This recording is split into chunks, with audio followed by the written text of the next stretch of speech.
Madam Mayor, we're ready.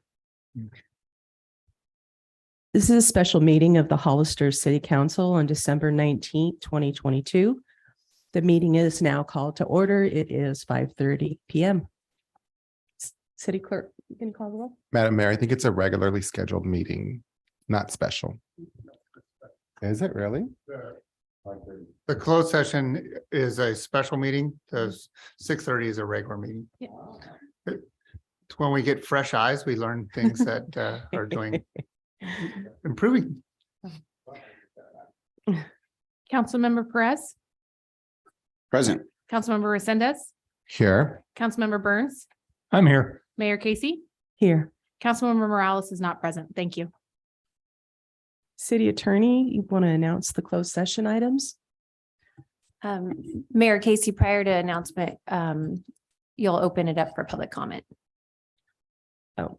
On items that are just on the closed session agenda. Oh, okay. It's kind of out of order here. Oh, sorry. Okay, City Clerk, are there any public comments on the closed session items? Mayor, there are no public comments for these items. City Attorney, would you like to read them? out? Sure. There are 3 items on the closed session agenda tonight. The first is conference with legal counsel, anticipated litigation. This is pursuant to Government Code Section 54956.9, deciding whether to initiate litigation, and there is one potential case. In closed session, council will also discuss public employee performance evaluation of the city manager pursuant to Government Code Section 54957B1. And third, pursuant to Government Code Section 54957, public employee appointment or employment, the title of Administrative Services Director. May I have a motion to adjourn to closed session? So moved. Second, Second. all in favor? Aye. Aye. Yes. Opposed? Motion carries.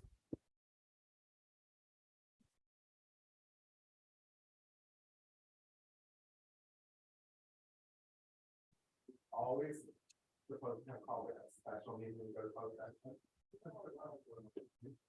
Yeah.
Okay, at this time, we're going to start the regular meeting of the Hollister City Council. The meeting is now called to order. It is 6:30 PM.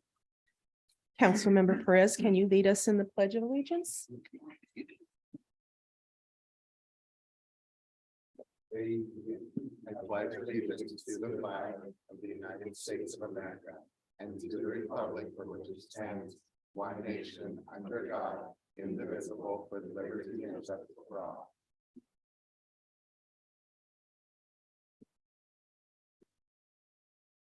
Okay, may I please have a roll call? Councilmember Perez, Present. Councilmember Resendez, Present. Councilmember Burns, Here. Mayor Casey, Here. Councilmember Morales is not present. Thank you.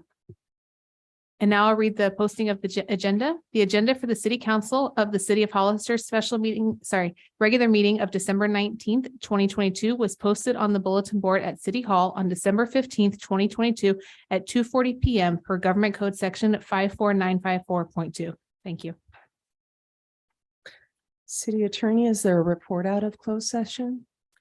Yes, the city council discussed 3 items in closed session. The first was a conference with legal counsel related to anticipated litigation, deciding whether to initiate litigation pursuant to Government Code Section 54956.9.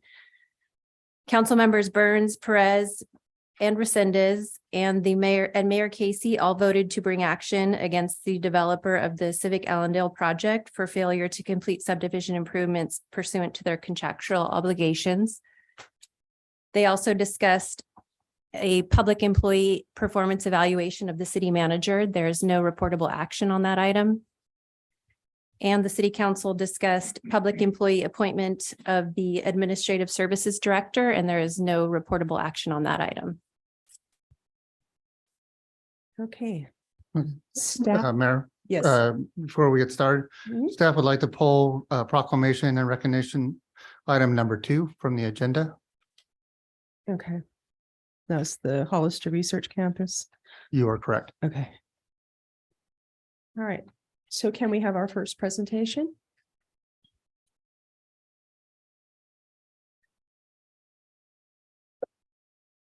Good evening, Mayor Casey and council members. I would like to invite Diego Alice to the front, please.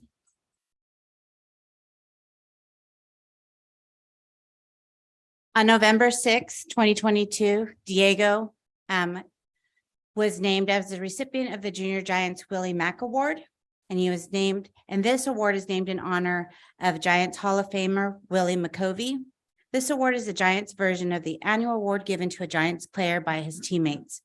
The Junior Giants Willie Mack Award goes to an outstanding Junior Giants player that best represents their league. As a Junior Giants Willie Mack recipient exemplifies confidence, integrity, leadership, and teamwork, both on and off the field.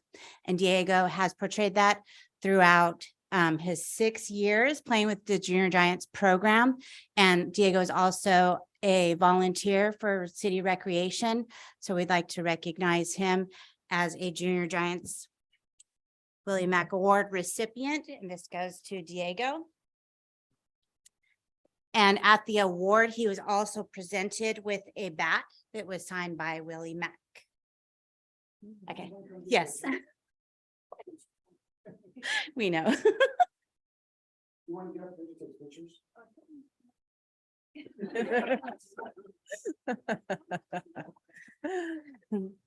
I'd like to give this to Diego.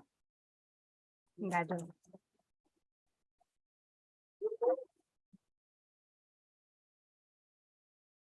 Thank you. Awesome. All right. Now the selection and oath for our mayor pro tempore. Actually, Mayor, if I may, can I request that F1 be deferred to the next city council meeting with consensus from I'd like to make sure that we have a full council on this vote. Madam Mayor, After speaking with the city manager, it's my understanding that we can move forward with this and have her sworn in at a certain time. So I'm certainly comfortable moving forward with this agenda item tonight. Is that correct? Attorney you talked to, or me. Well, I think that Councilmember Perez is talking about a different item. Yeah, he's jumped ahead a little bit. Yeah. You know, we're talking about the mayor pro tempore. Can we select her and then have her sworn in at the next meeting Yes, since we can she's do not that. here tonight? Yes. Yes. Okay, so can I get a motion? So moved. A second? All in favor? Yeah. All Point, opposed? point of order, do we need to take public comment on this? No, I did wonder if there was a staff report. City Attorney Thompson, no, this is something that's more ceremonial in Okay. nature and is something I was going to mention is done on a rotational basis. And so Councilmember Burns was next up. He's declined. And so Councilmember Morales is next. And we did let her know that we could do the oath at another time. It doesn't have to be tonight. Okay, Thank you for the clarification. thank you. So I make a motion to approve. Okay, second, Second. all in favor? Aye. Yes. All opposed? Motion carries. So would any members of the council or members of the public like to pull an item from the consent agenda? Mayor Casey, Yes. I would like to pull Adam 9, Number 9, please. okay. Any others? Item A14, please.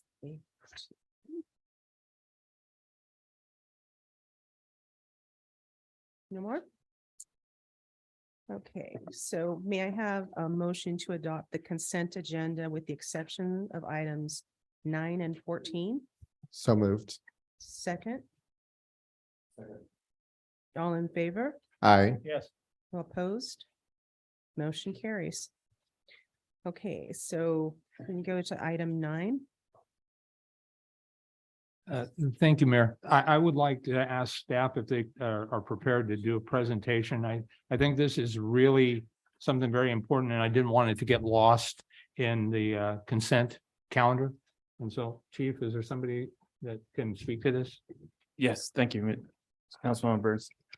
Supervisor Bautista is prepared to speak on the matter. Thank you, Chief.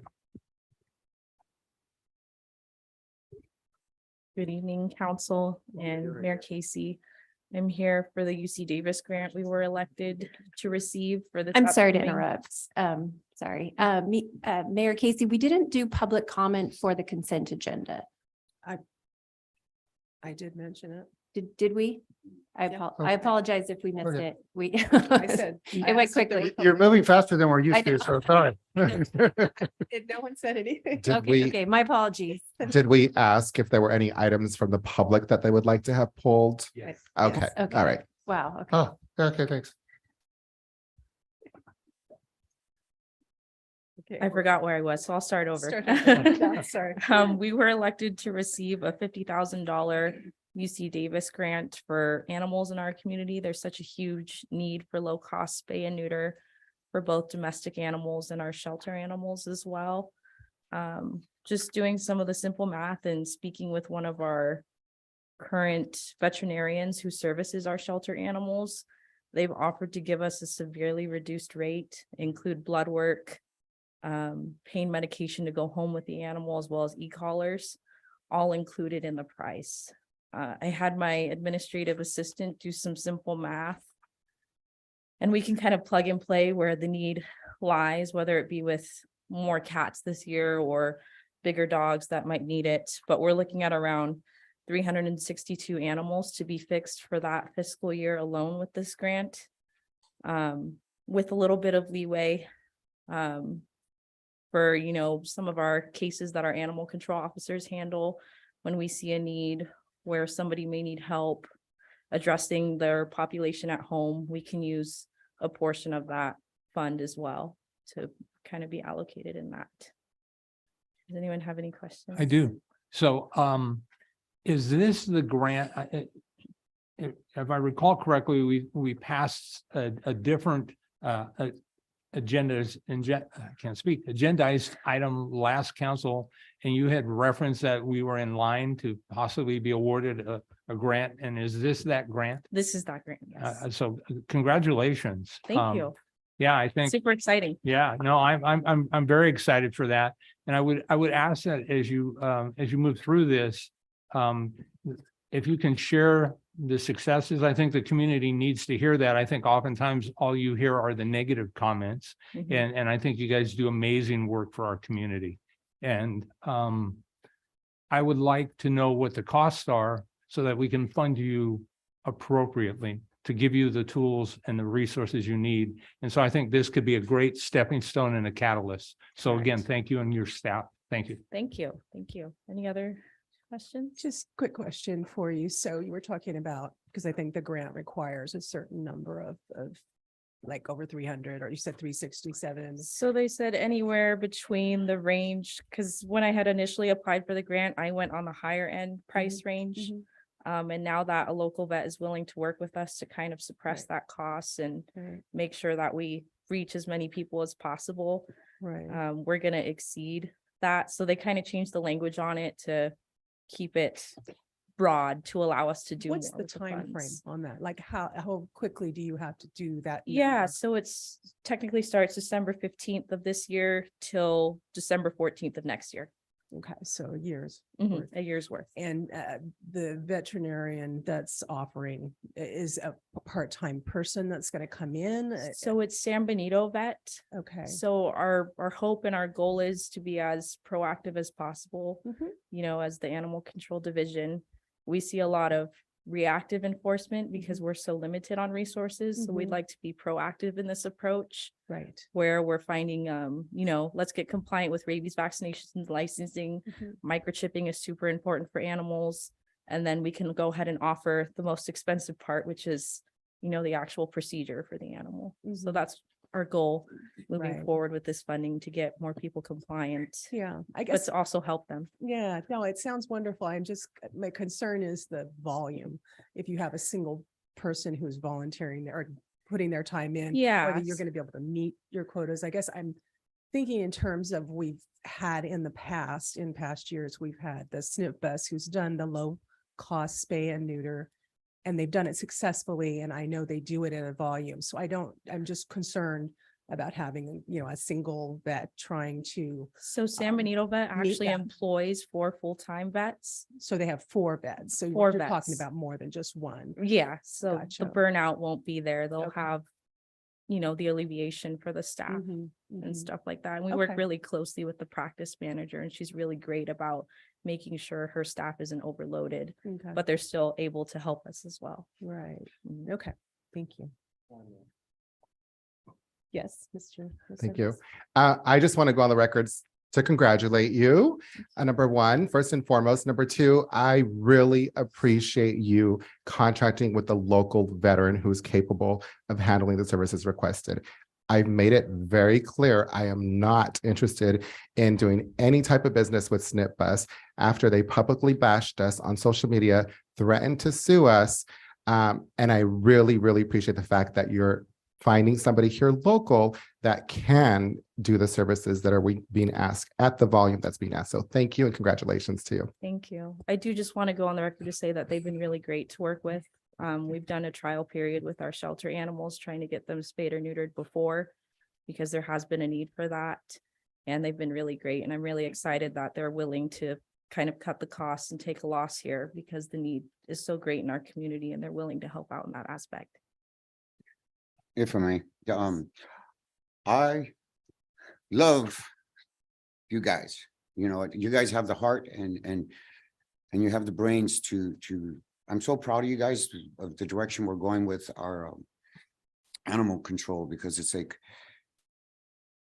you can just see that you guys care about your job and you love your job. And so I thank you for that. And because that rolls over into all these grants that you're getting. And it's like, it makes my heart smile I love Mine too. animals. I love animals. So thank you, all you guys, the whole staff, even you, Eli. I just wanted to say one more thing.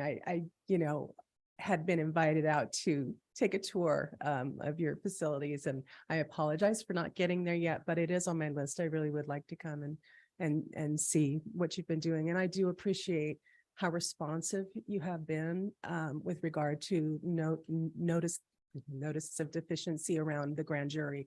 You really seem to be trying to look at that and deal with it and improve. So I really appreciate that kind of responsiveness. And I think that's it. Anybody else have questions or are we?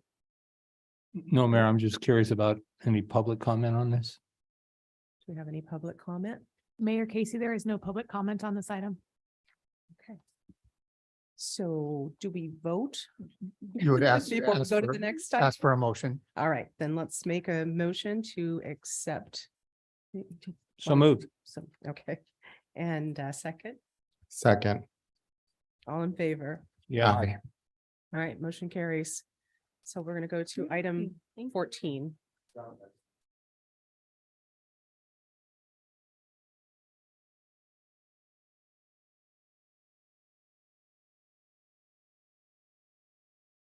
So was that you, Councilmember Resendez? Okay. All right, good evening, council members, Madam Mayor. I have the privilege tonight of speaking on item A14, and this is a resolution of the city council. We're requesting the approval of a supplemental appropriation of $82,500 to allow for necessary updates to the 2040 General Plan Update Environmental Impact Report, or EIR, and Climate Action Plan, and these are required due to recent changes in the state legislature. So I want to talk about four scope changes that basically equate to the 82,500, and that's within the PlaceWorks contract. So recent legislation that affected the EIR and climate action plan. So first, $43,000 would go towards the environmental impact report that's being prepared for the general plan update. So in October of 2022, new wildfire evaluation guidance was released. Greenhouse gas emission inventory and forecasts that were in the state scoping plan that can no longer be used as significance thresholds in CEQA. And so the EIR's air quality and greenhouse gas sections will need to be addressed and address these new changes to the regulation and changes and approaches to ensure that they're consistent with the latest greenhouse gas emission reduction targets. So that's the first one. That's 43,000. 28,000 is due to changes in Assembly Bill 1279, which moves the previous greenhouse gas emissions reduction target to 2045 from the previous target of 2050. And that is through the through 1279 is the California Climate Crisis Act. And so a little bit about the climate action plan, although it's not technically required, it was part of the original scope of the overall project with PlaceWorks, and it'll allow our future environmental documents to build off of the analysis and reduce efforts when we're preparing future greenhouse gas analysis for private and public development projects.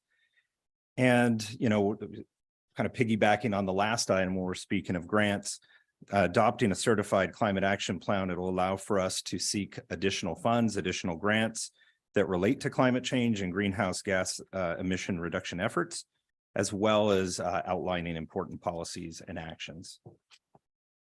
Two new requests that are part of the scope change is the climate action plan did not include an analysis of the expansion of the sphere of influence that resulted from the policy option workshops in the direction of the GPAC, Planning Commission, and the City Council. That is a $10,000 change to update the climate action plan. And then finally, 1,500 of the 82.5 is currently we're processing a general plan amendment for a private annexation and future development project known as the Hollister Research Campus, HRC. So due to the nature of the preparation of both the general plan amendments and the EIR reports, both the HRC project and the 2040 general plan update have been coordinated to ensure that there are no duplicate efforts in the analysis, and that both the EIRs are prepared, when they're prepared, will be consistent with each other. This also means that the HRC project EIR must be adopted after the general plan update EIR, as both projects are currently being processed. Otherwise, significant scope changes will be needed on both projects, which will have additional financial and timeline consequences. So staff and consultant teams from both projects have been in discussion and have determined that the minor amendments to a few of the maps within the general plan update should be amended to incorporate a boundary, identifying the HRC project area as an area intended to be studied in the near future by the city. And so this will not affect the environmental analysis for the general plan update, nor the current progress of the HRC project, but will ensure that the general plan update anticipates a potential adoption of another environmental analysis and general plan amendment that has been authorized by the city council. So what we also included in there is for the 82.5, we asked for a full supplemental appropriation of that amount. However, we're in talks with the state. We had received an SB2 grant to basically, it was a planning grant that was split amongst 3 projects, one of which was to develop inclusionary housing ordinance, and that's currently being worked on now. 52,000 to create a pre-approved ADU accessory dwelling unit architectural design. And so the RFP release authorization is scheduled for tonight's meeting. And then 54,000 to update the city's website. Staff is currently working on the city's website now. We went a different route and we're able to save significant dollars. And so we're in a position where we have asked the state to use that $54,000 to offset these changes with PlaceWorks, which are allowable under SB2. So the conversations with the state have been very, very positive, and it's more of just the technicalities of getting it through, not the merits of the request. And so if it were to be approved by the state, we would just be using 28,500 of the general fund, if not 82,500 as requested. So we asked for the full amount in anticipation. Best case scenario is getting the redirect on our budget. So our recommendation this evening is the council adopt a resolution approving a supplemental appropriation of 82,500 to allow for the updates to the EIR and climate action plan. Councilmember Resendez. Thank you, Madam Mayor. I'm just going to start off by saying that is a lot. That is meaty. For a consent agenda item, I was going to ask, what are the parameters, just to educate myself, and we've got new people up here, to put something on the consent agenda item. There's like 4 or 5 different things going on in here, and I had to call the staff and have them explain it to me and walk me through it. It's pretty beefy. Yeah, this one was on the borderline, but it is, if it's normal operations for the city, that we put it on consent agenda. So that's the determination. Okay, I've got a few other comments. So after speaking to the staff, I understand that legally, we still would need to update the CAP, whether we had done this in a timely manner or not. We would still have to update the CAP. Is that correct? That is correct. If we have the CIP or the CAP, excuse me, then any of the changes that come along from the state, we would have to update to have a compliant climate action plan. Okay, so I mean, I'm just going to put this on record. I haven't been shy about saying this. I'm very frustrated with the time frame that we've had. The PlaceWorks coming back and adopting a final general plan. Let's just be honest with that, right? It's been extremely frustrating. I don't know what's going on. I'm a little disappointed not to see the Hollister Research Center present tonight, because I had questions about what he had just talked about lastly. So what happened there? Why are they not here giving their presentation? They weren't ready to do their presentation to the public right now, So I'm a little unclear, I'll be honest with you, about what the general plan update or this item has to do with the HRC. I'm assuming, okay, we want to annex in the property and it's got something to do with the ER, but can you just go over that again and explain that? And if somebody's here that wants to speak to that, I'm more than happy to hear both sides. I'd like to hear both sides. Actually, this is the time where you come to a public meeting and give us that information. Again, that's why I'm a little bit disappointed that they're not here to speak on that behalf, but I'm just a little bit unclear about that part. I think I understand everything else. If you could just walk me through that, please. So for that piece, I'm going to invite up our interim planning manager, Eva Kelly.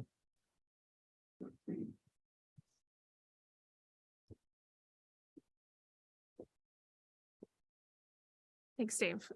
So the reason that the general plan update, after talking with our PlaceWorks team who's doing the general plan update EIR, and then Kimley Horn, who's preparing the EIR for the research campus general plan amendment, is that with general plan amendments, council is only authorized to do 4 per year as a state law regulation, because they're supposed to be minimal. The general plan is a long-range planning document. And then the coordination of those environmental impact reports required that we set a standard of what's tearing off of what. So what is happening is that the general plan update is being prepared and the environmental impact report is being prepared for the general plan, and it is not including the research campus general plan amendment that was also authorized by the council in 2020. And then the research campus is being analyzed as if to amend the update. And that's a little bit unusual to adopt a general plan amendment, an update that's prepared by the city, and then very rapidly amend it again. So we are proposing to just anticipate a study area boundary on mapping in the general plan so that it isn't, it's for transparency purposes, that the city council is kind of looking at 2 different projects at the same time, but because the research campus wasn't incorporated into the general plan update, it's being done privately, separately, that it's being transparent in the mapping in our update, that's an area the council's also interested in studying. Madam Mayor, if I may. So then staff's recommendation is to move forward with everything listed, including what you said about the HRC. Yes. Okay. All right. I mean, again, I'd be happy to hear the other side of this. It's just, again, it's a bit much. Any other questions?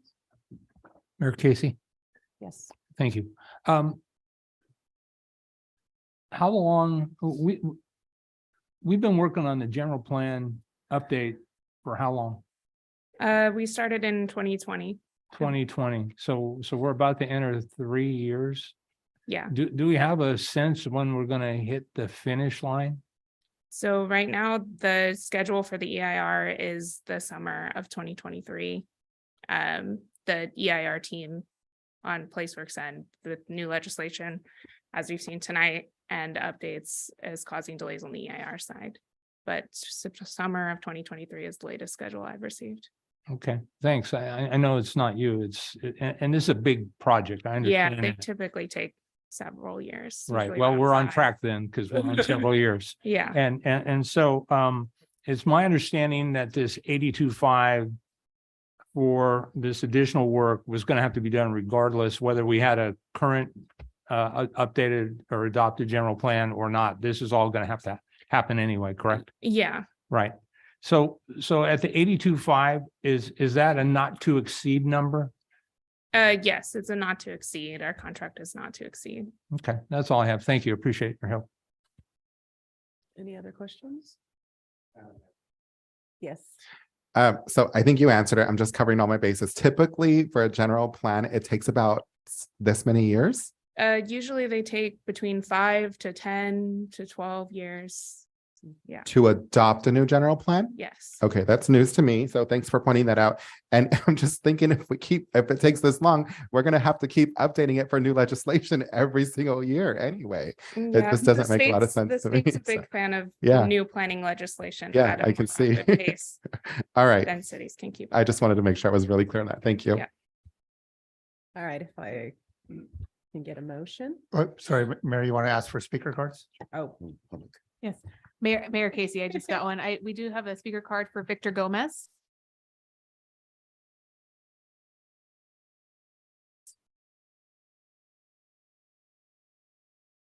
Madam Mayor, members of the council, comments are directed to Councilmember Resendez. So my name is Victor Gomez. I represent the Hollister Research Campus.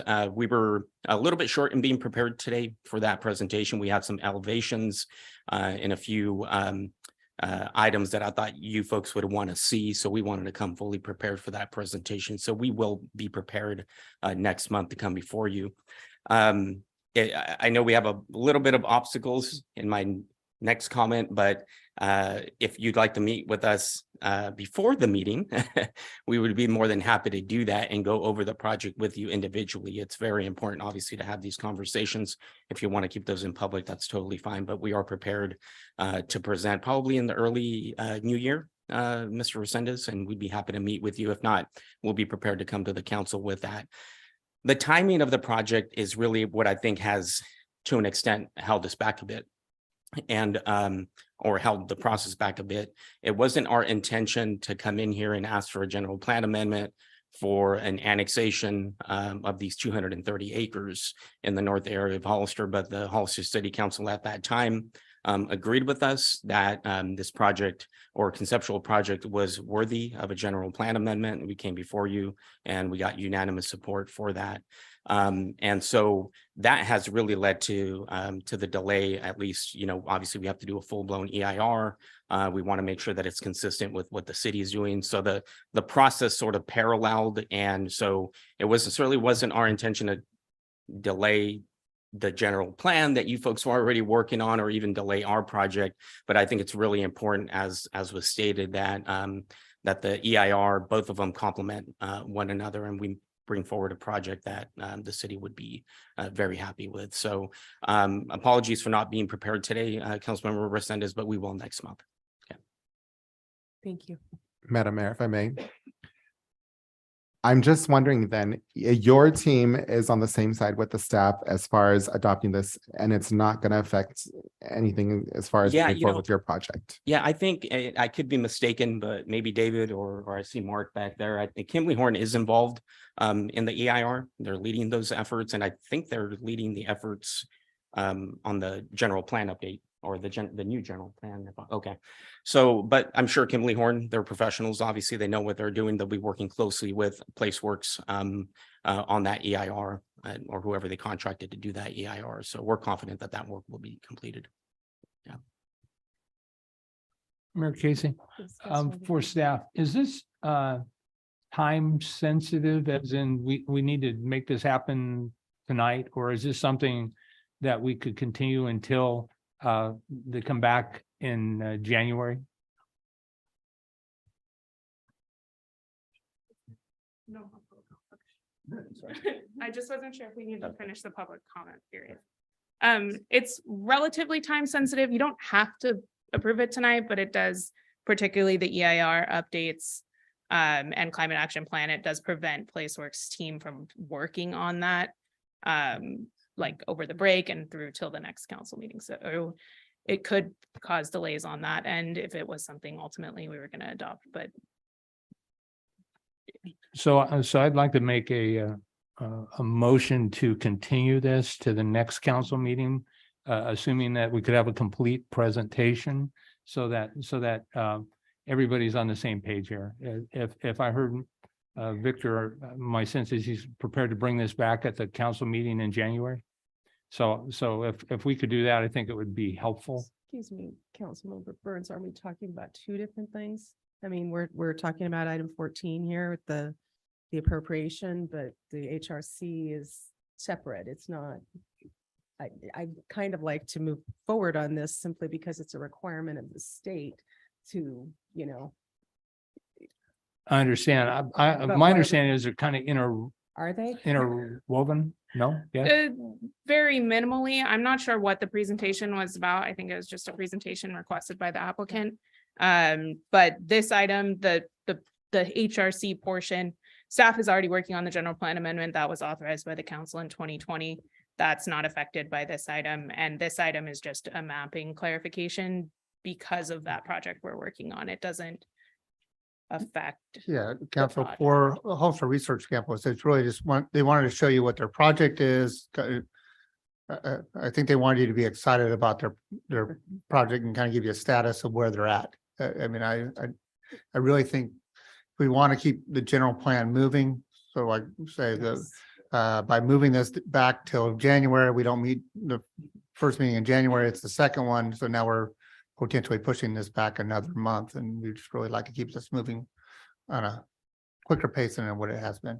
My only reason for request would be if it added clarity to this specific issue. So Yeah, no, this piece is a very small component of the overall ask. This was $1,500 of the 82.5, and it's just some clarification work. Gotcha, thanks. So this is why I brought this up, because it seems like there's multiple layers and multiple asks here. All we're adopting tonight is the 82.5 for the updates of the CAP. That's it? So it's 4 items that are incorporated into the 82.5.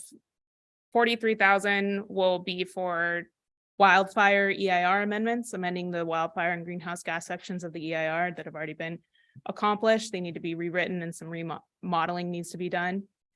Then there's the climate action plan, so 28,000 for climate action plan. So that will amend the climate action plan portions that have already been modeled and done, but then now need to be redone to do models for 2045 projections instead of 2050. 10,000 is for work that PlaceWorks has done on the climate action plan related to the sphere of influence amendment that came out of the public commenting periods. And then 1,500 is for minor mapping amendments to identify the research campus as an area of future study. That's all. Because it is something that council has asked staff to study as a separate project. Okay, so that last part was a little bit confusing, but it's just to It's- identify mapping areas for an area of study. And this is going to be done through PlaceWorks for the general plan. Yes, so essentially the Okay. general plan update will show an area that the council has interest in studying as a potential industrial area. And that is Okay. all. The problem now is that we have a motion on the table. I can withdraw that motion. So do we have a motion then to accept? or Yes, a move? I make a motion. Do to we have a approve. second? I'll second. All in favor? Yes, All right, motion carries. Okay. All right, public input. This is the time for anyone in the audience to speak on any item not on the agenda and within the subject matter jurisdiction of the council. Speaker cards are available in the lobby and are to be completed and given to the city clerk before speaking. When the city clerk calls your name, please come to the podium, state your name and city for the records, and speak to the city council. If you're joining us via Zoom, please click on the bottom of your screen to raise your hand. If you are joining us via Zoom using a cell phone, please press *9. Each speaker will be limited to 3 minutes with a maximum of 30 minutes per subject. Please note that state law prohibits the city council from discussing or taking any action on any items that are not on the agenda. City Clerk, do we have any public comment? Mayor Casey, yes. The first is from Edgar Mayorga.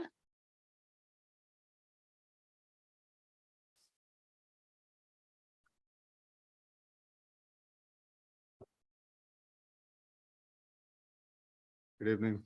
The reason why I'm coming over here before you guys is just to check on the business loan for small business owners. Back on November 21st, me and my wife and a few other small business owners came before you guys to resolve the issue about the funding. I was one of the first ones. I was actually the first one to apply for this business loan back in May. They told me first come, first serve. The only person who has been funded right now is Raul from, he just opened the restaurant. So I'm coming before you guys just to know what's going on the funding, about my application, and what can I do, or what is the process, and how long is it gonna take? And what do I have to do? Okay, council can't respond, but there is a section, city manager's report. I can Okay, potentially respond. you'll give us an update then. Okay, Yeah. thank you. Thank you. How do I get the update? After public comment, there'll be another section and I'll respond. Thank you.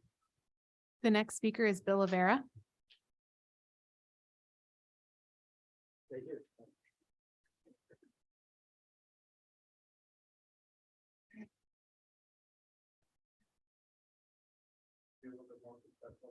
Yeah, I told Charlie not to leave, just in case.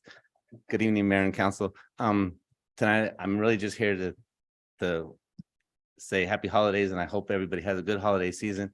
When I was here in April, we had an incident, and one of the things was, at that time, I was asking for the council to read a few documents, which I think are important.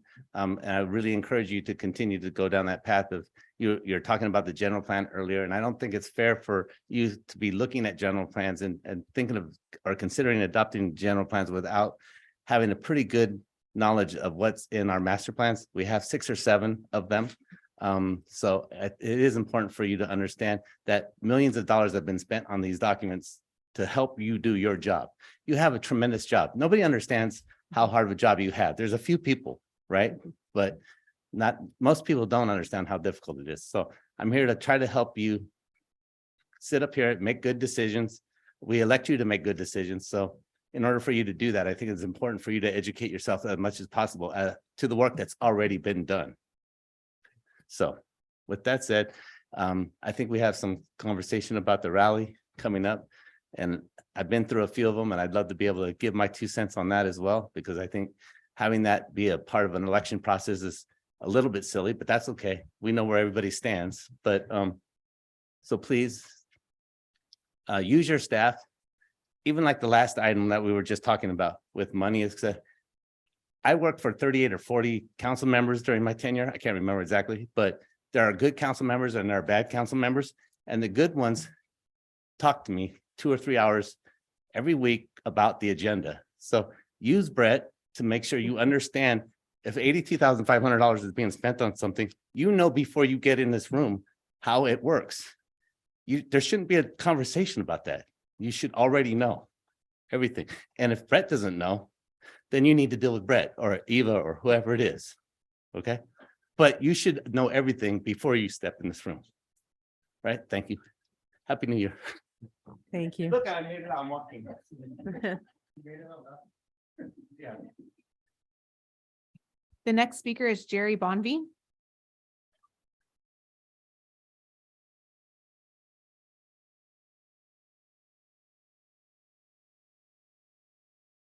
Mayor Casey, esteemed council members, good evening. My name is Jerry Bonvy.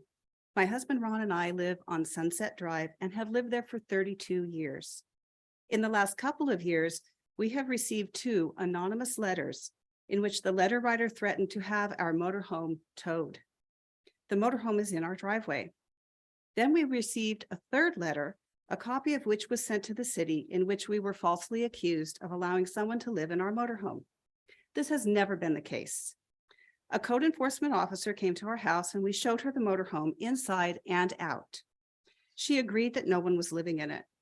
She went on to say that the ordinance regarding RVs on private property was not being enforced because of a lack of RV storage in Hollister. She said our RV could stay where it is because it was not used as a residence and it was not blocking anyone's access or right-of-way. We thought this would end the letter writer's harassment. Now it seems that this person is escalating the harassment by calling the city, resulting in an official warning giving us 2 weeks to move the motorhome or be fined. The inconsistent enforcement of this ordinance throughout the city is arbitrary and unfair.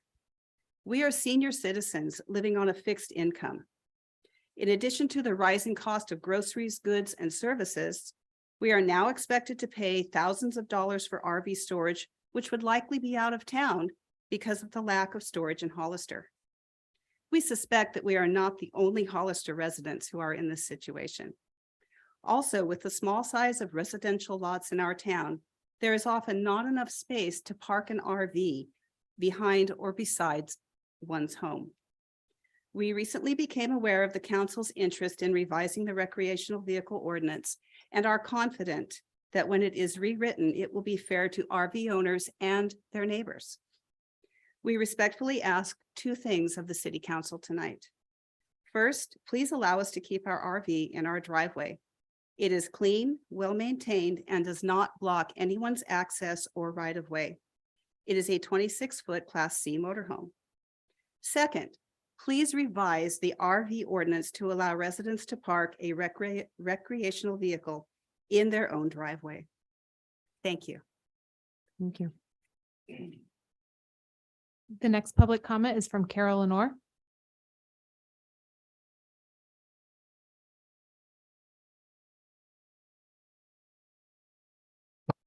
Good evening, Mayor and Council. I just wanted to personally welcome our new mayor, Mia Casey. I wanted to congratulate council members Resendez and Morales for winning their elections. And I wanted to thank Rick and Tim for your continued efforts. Honestly, I know you spend a lot of time interacting with constituents and going to a lot of meetings, and probably some of you are on ad hoc committees, and you know, it's a big job. But Roland, I have to compliment you on your statements from the other evening. Almost made my eyes water. It was a very eloquently put comment at the end of the meeting, and I really felt like it was a very good, sincere. So I want to thank you for that. It was nicely done. I think your mom is very proud of you. I am going to officially ask something a couple of the members already know, but I said since I was already coming now for this, I would like to ask staff respectively to please consider a stop sign at Hawkins and San Benito Street. We had a doozy. I sent you a video. Of course, that's a drunk driver that's speeding away, hit and run. But it gives way to the fact that I keep telling you for years now, we have an issue, and it's more since you closed San Benito Street. It's just really bad. I don't know why the neighbors down the way don't say anything, because I know they're getting it too, because they're going full out after they pass. I just get the engine, they're getting all this more speed. You would not believe what goes on. Well, your radar sign's mowed down. So, and if you're gonna put one back, bring me one that is gonna deliver some data, because those others are a waste of time. They don't do anything. In fact, you know, some of them like to see how fast they can get it, ding, ding, ding, the light going. So we don't need that if you're gonna do that. But seriously, of all the intersections in the city, and I grew up in this neighborhood on that intersection, why I never asked because I didn't want one, but I don't want those speed humps, and you're gonna have to do something. So what we did, Brett, we confused the drivers too. When we closed the street and they put a stop sign right there on San Benito and Hawkins, well, people still stop. There's a lot of confusion going on in that intersection. So, and near misses, a lot of near misses, and people laying on the horn because the guy stopped and there's no stop sign. So maybe it's time to put one. I wouldn't get quite, it couldn't build up such a head of steam from South Street to Hawkins if they have to stop again. I don't know. Would you guys please study it and tell me what would be feasible? All right. Thanks again for your time. And Mia, congratulations again. And also I wanted to welcome, we have a new employees, and Mary, I haven't officially met you. So it's not Mary. Okay, Jennifer. And then also David and Casey. Sorry to keep you. Thank you. The next speaker we have is Layla Sadagian.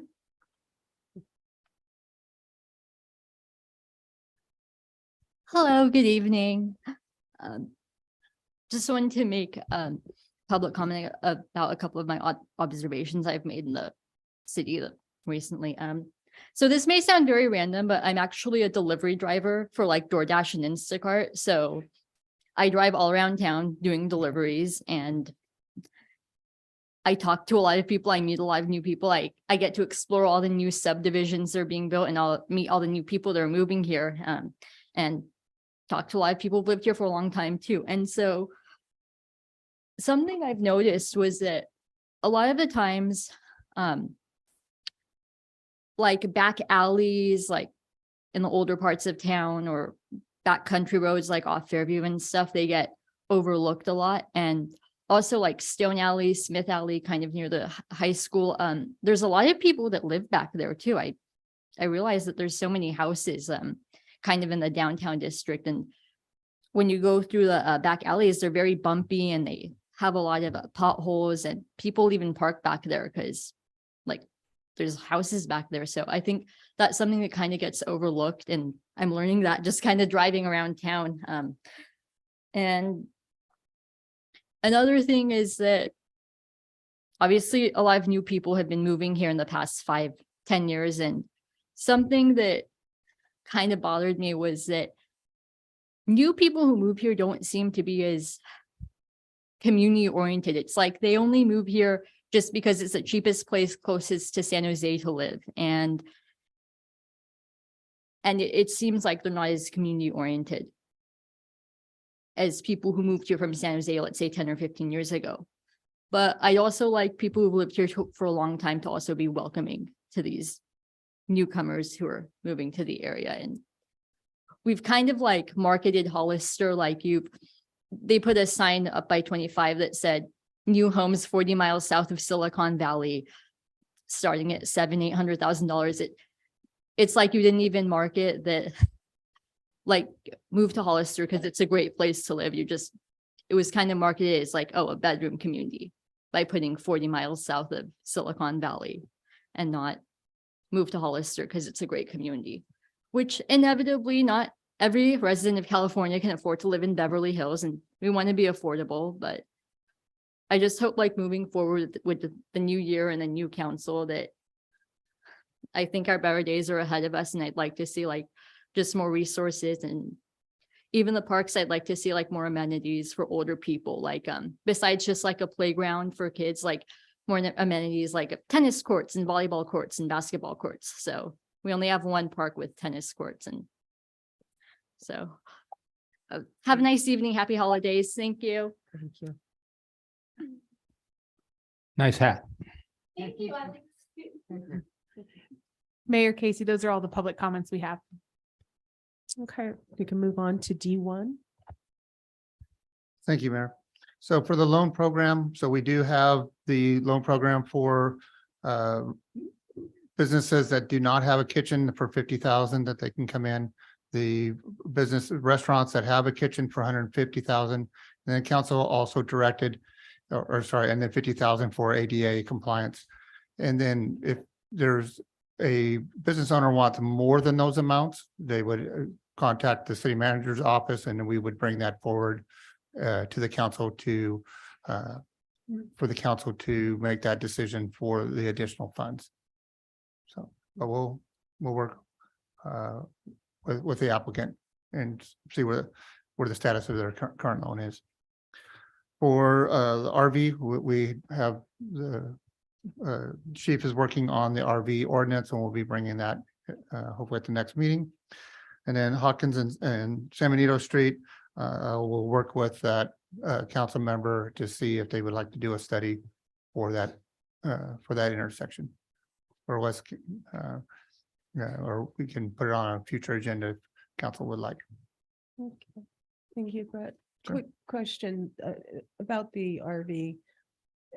I thought I had heard in the last meeting when it was discussed about not enforcing, and I think that's something that was just said tonight. So then the fact that someone made another complaint and then there's a warning issued, I mean, are we issuing warnings or we're not issuing warnings at this time while we're reviewing? Mayor Casey, I'm not sure what she was talking about and how long ago that conversation was, of whether it was accurate or not. It's one of the reasons why the police department has taken over code enforcement. We want to be consistent. And there are warnings being given out. They have consistently been giving warnings. Our staff is very flexible with them if they're trying to find a place for them. They've given, the initial warning is 14 days. And if they need more time, we give them more time as long as they're working towards that goal. So they've been directed, if they receive complaints, to make contact. They are advising people that this is going to be reviewed at city council and it potentially could change, but until it changes, it's just informing them that these are the rules right now. And there is some more flexibility. We're not issuing citations. Okay. We're issuing warnings at this time. So it's just warning. Okay. Yes. Thank you. And that's all I have to report. So item D2? Nothing at this time. Nothing. Okay. You were talking about item F1 if you had mentioned. I was hoping that we can, for F1. Do you want to continue this to the next meeting? Is that what Yes. you're requesting? Yeah, we're gonna have the full council. Roland's got a question now. Yes. Thank you, Madam Mayor. First, I just want to go on the record and let everyone know that I had a conversation with the lobbyist this morning about this project. I heard what he had to say, that it was going to be here. He gave me a brief summary. I didn't ask him any questions at all. And I told him that I would see him tonight and that I haven't even read the agenda packet, I'll be honest with you. And in fact, I had just woken up, I was on vacation. So I did have a conversation with him about it this morning. After speaking with staff, I'm very much interested in hearing what the staff would like to say. There's some concerns about this not meeting the RENA numbers. And frankly, if I can be quite honest, I think that this item might be getting put off because there's a certain amount of votes that need to be met in order to pass it. The items here before us, I'd like to hear what staff would like to say, and I'd like for us to make a decision tonight. Thank you. Did you make a motion or did you just? I just put it before the council. Okay. Does anybody else have comments about it? Mary, I will hold my comments pending a motion. I just think because it's going to take 4 votes to change the general, to amend this general plan. It's like, we only have 4 people, and if it's a full council, I think it's fair. Madam Mayor, if I may. Yes. Thank you. Legal, is that a reason for us to put off an item that's been agendized properly? Is that a legal reason for us to do so? So council members can make a motion to delay an item and hear it at a future meeting. What I would say is that this is a public hearing, and so I would caution council to not make their decision or comment on the merits of the item until after the public hearing has opened and then closed. Okay. So to me, voting or making a motion to delay the item isn't on the merits of the item. So that is permissible. If there's a second and, a vote to delay, that would be okay. But in terms of discussing the project itself or the item on the agenda, wait until after the public hearing is closed. So what's your pleasure? Are you making a motion or are you? I'm making a motion to delay it for the next council meeting so we can have a full council to make a well-rounded decision. Okay. Do we have a second? Second. All in favor? Aye. Aye. Yes. All opposed? No. Okay, motion carries. And so we'll continue this item. To the what, the 17th? Is that the next meeting? Okay. Yeah, it'll be what's next meeting, January, January 17th is the next meeting. 17th. because 16th is a holiday. So Thank you. All right, so moving on to item F2.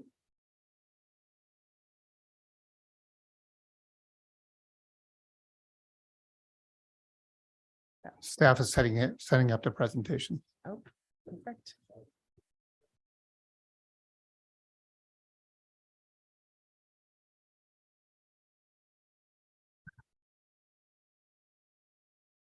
Evening, Mayor and fellow council members. Paul Da Silva, IT Director for the city. The item before you represents a need for software application for our development services department,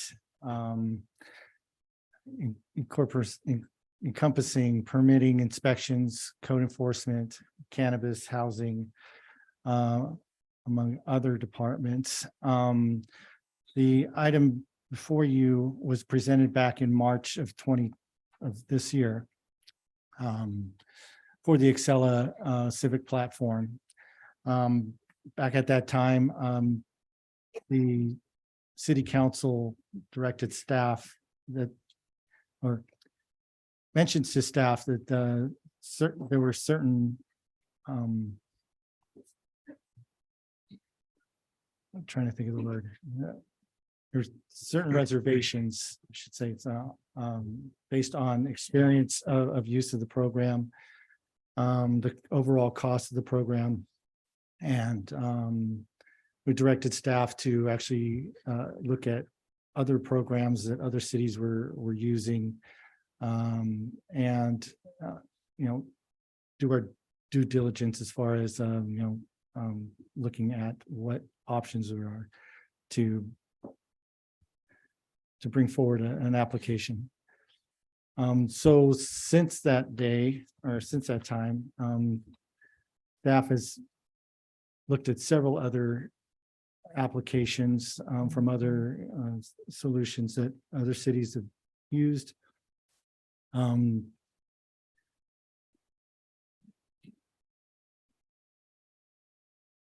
Sorry, I'm kind of lost right here. So we looked at several other applications.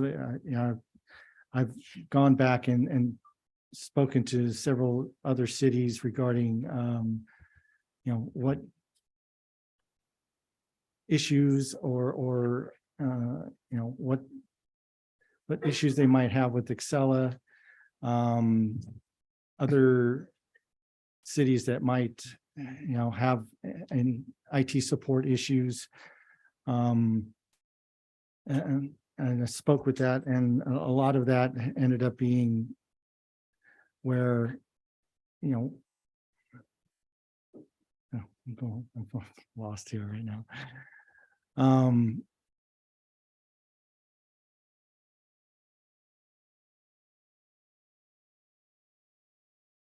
Let me start over. So we were basically putting together, a need for an application that the departments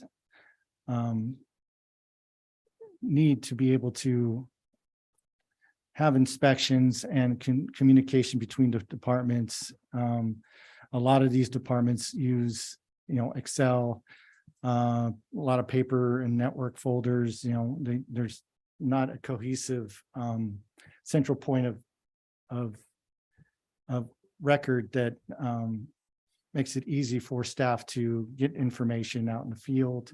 There's a lot of phone calls in between the departments. A lot of projects and stuff gets basically, takes a little longer to get the information.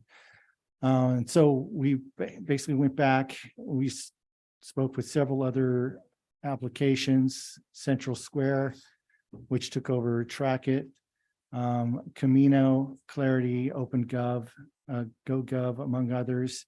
And we had several demonstrations with these applications. And out of all the applications that we've looked at, staff spent a lot of time together, over the last few months to look at these and have these in-depth conversation with these other vendors to see what they have to offer and what they can provide to the city, to be able to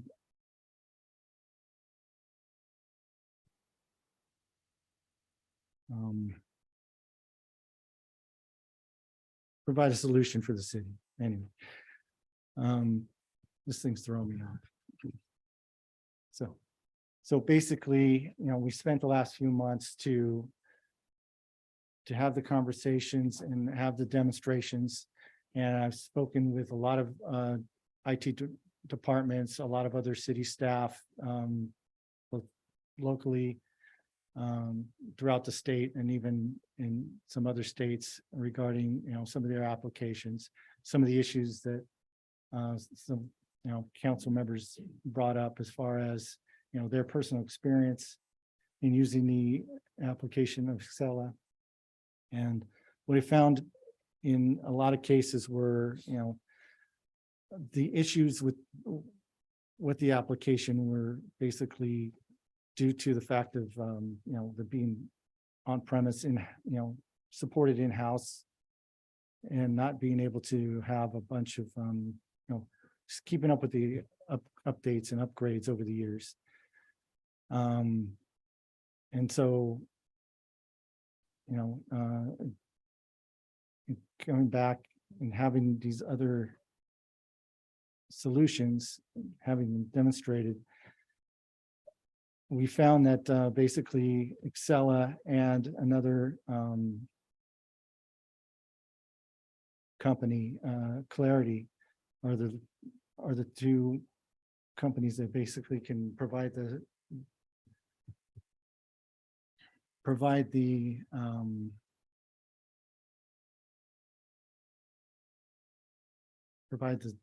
application or provide the solution that we need for the departments. We sat with both Clarity and Excella, did in-depth demonstrations.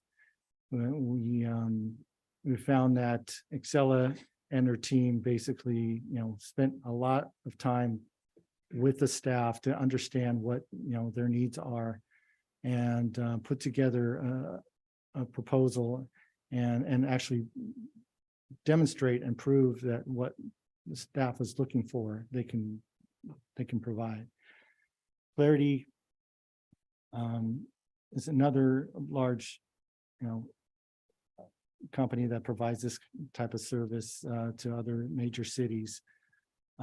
They had also a comparable program, but when it came down to specifics, they weren't really able to provide the type of detailed needs that staff was looking for.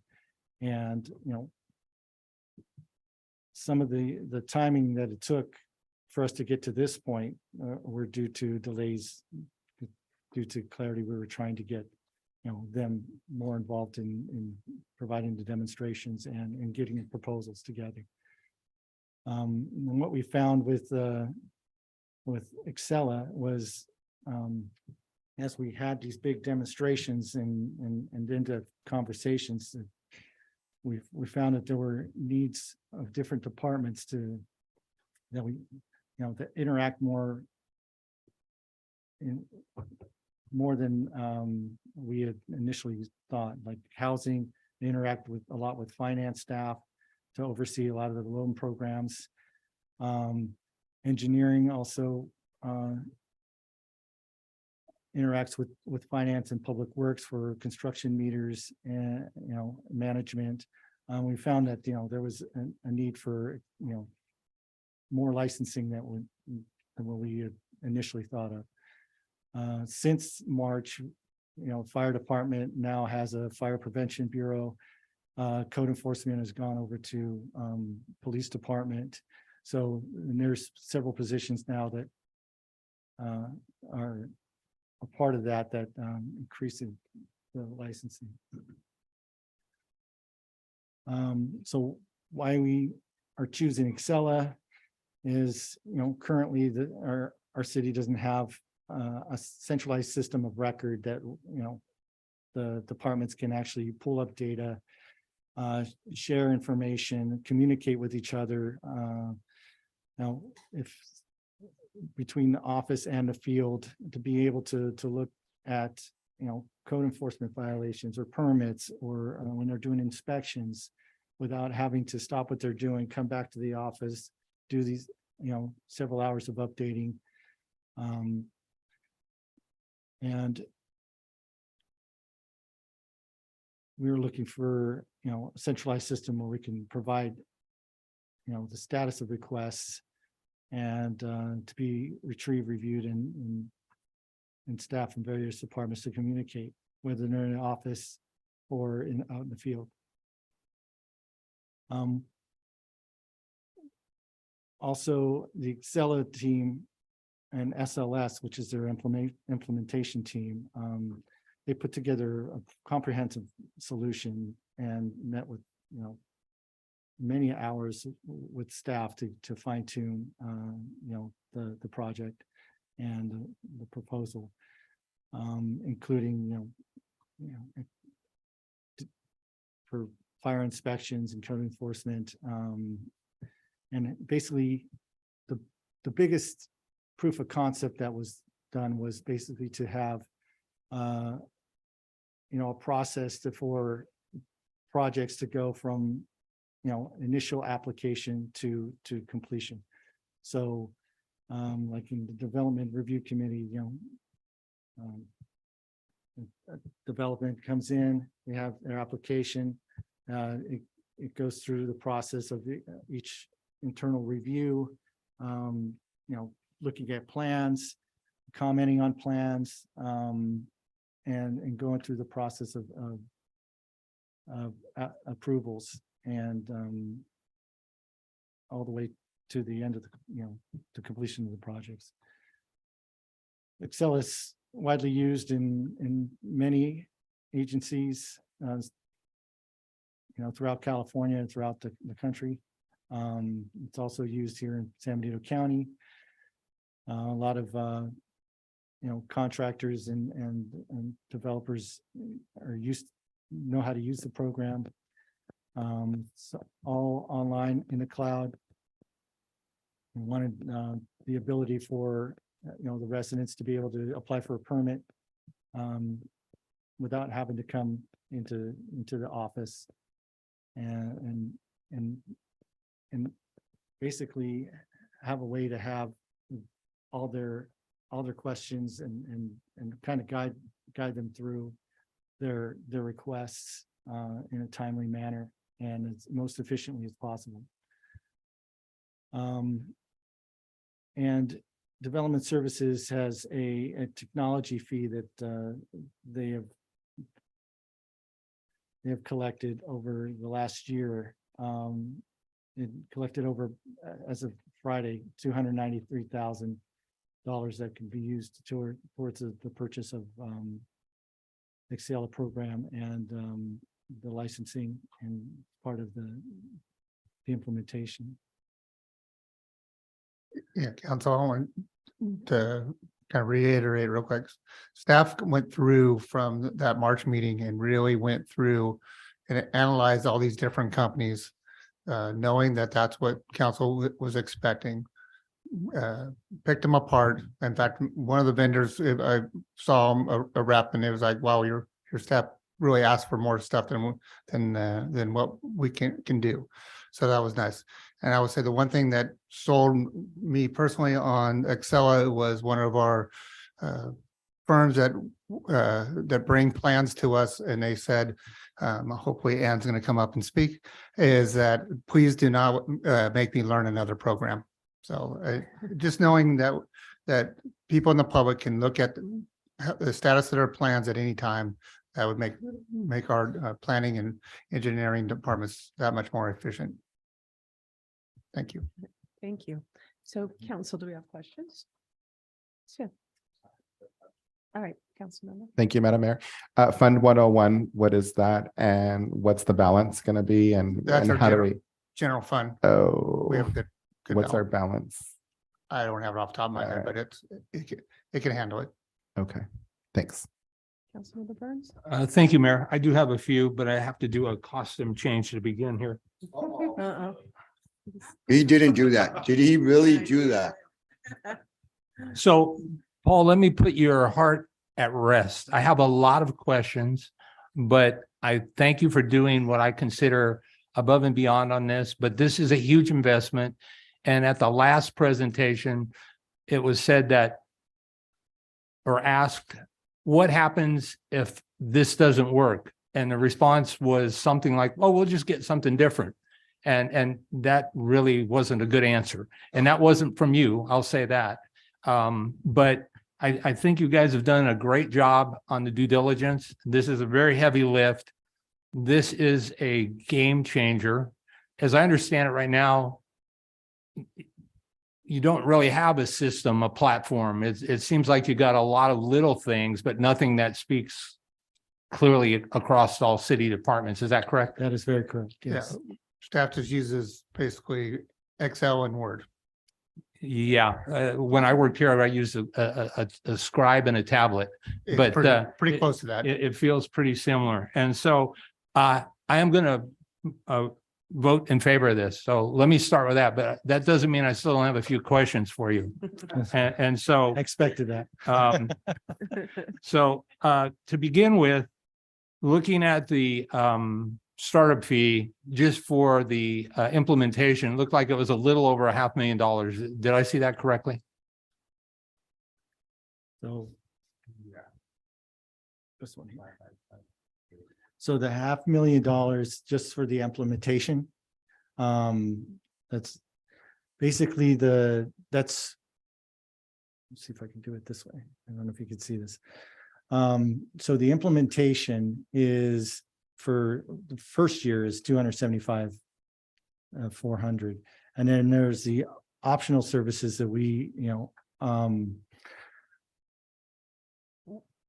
we really feel that we need actually, because Bluebeam is a digital plan software. And there's the Tyler Finance integration and Laserfish for document management. We feel that that's 63,700 to include that in the project itself to put together. And then there's 2 years after that of basic, having the project team support to do, special scripting and reporting, help us learn the program to be self-sufficient, but we know that we're going to need some help, right? And the licensing itself, year one is 218,000, and that's for 60 licenses because of the increase of staff. And that also includes the Open Cities module and the enhanced reporting module, which Excella has actually for the first year given it to us at no cost. The second year will be 50%, and that third year will be at the full licensing cost. And they've actually been really good at trying to keep the costs as close to the original costs that we brought up in March. So you talked about licensing fees. And so as I read the report, the first year was 218,788, second year 236, 154, and the third was 254, 371. And so that was for 60 licenses for each of those years, correct? Correct. And I think that showed a cost increase of 3% annually, an uptake. And so for each individual user then, in year one is we're gonna spend about $3,646 for each assigned licensee, correct? Correct, yes. And then $39.35 and then $42.39 and some pocket change. And so my question is, Brett, how many city employees do we actually have?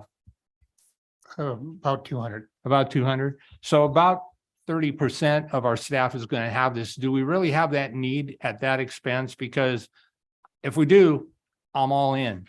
But I'm not convinced. And I saw in your report, you broke down, for example, I think the fire department has a need for 5 licenses. I thought maybe it was 7. But okay.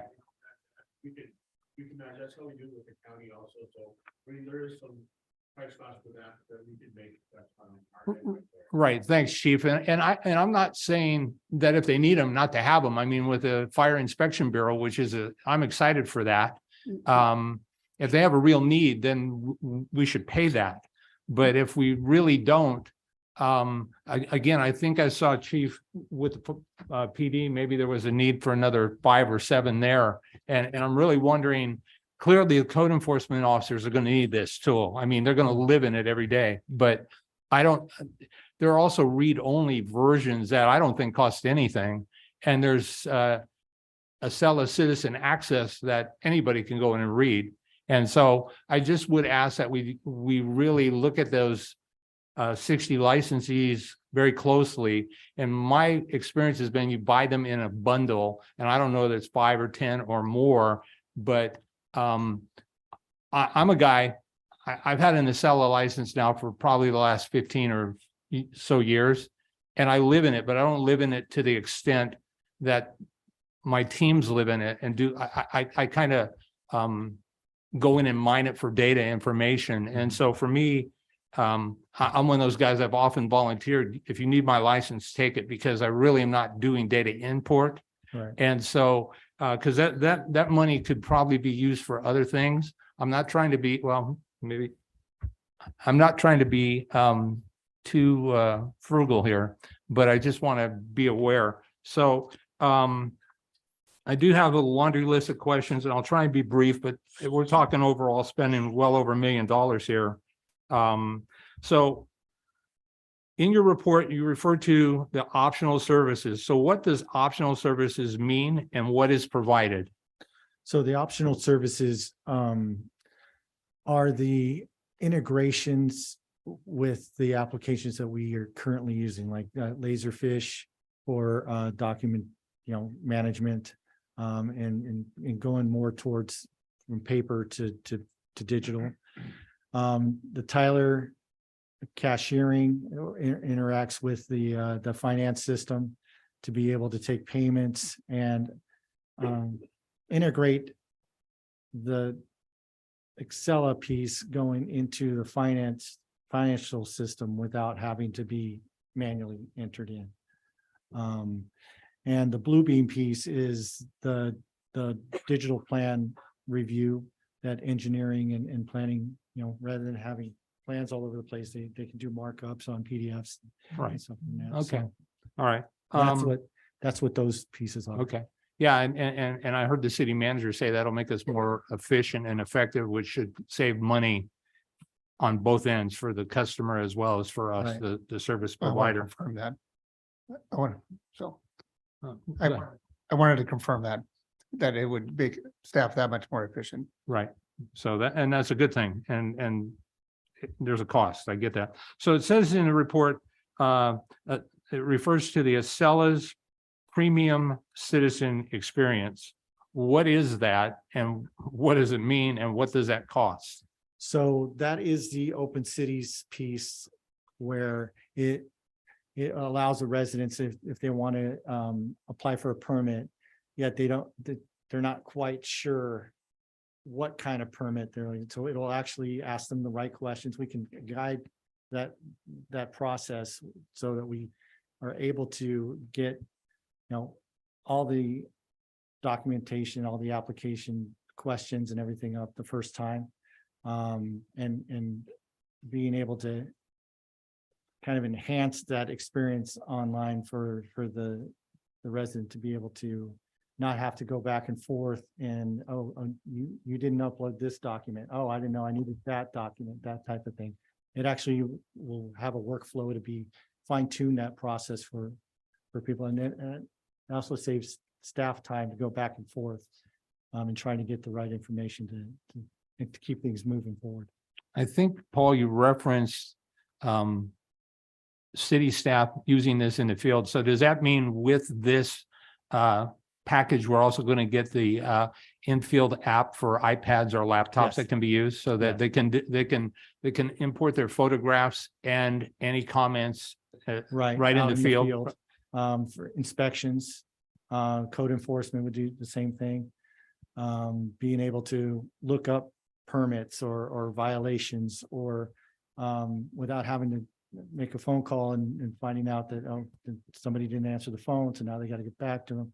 Or being able to take the photographs out in the field, upload them. Citations can probably be even printed out in the vehicles and handed right away or emailed. Currently, a lot of that is done manually after they come back into the office and spend several hours, data entry and creating, their letters that go out for violations, stuff like that. So, Okay. Is there a companion piece to this? Or is it an option? When I worked in one city, we had an application called Fresgo. And it was a app where if somebody was walking the street and they saw a street light out or a stop sign knocked over, that they could go in and they could make that kind of a report. And they didn't even have to have the actual physical location. They could take a picture and they could upload it and it would take staff there. So is that part of this? that is not part of that.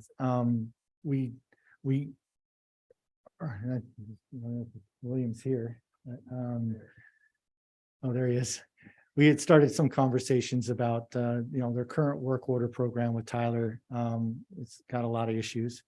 This was an opportunity to maybe look into that where we can utilize, kind of a work order program and 311 type of thing, to be able to have residents be able to report issues, graffiti.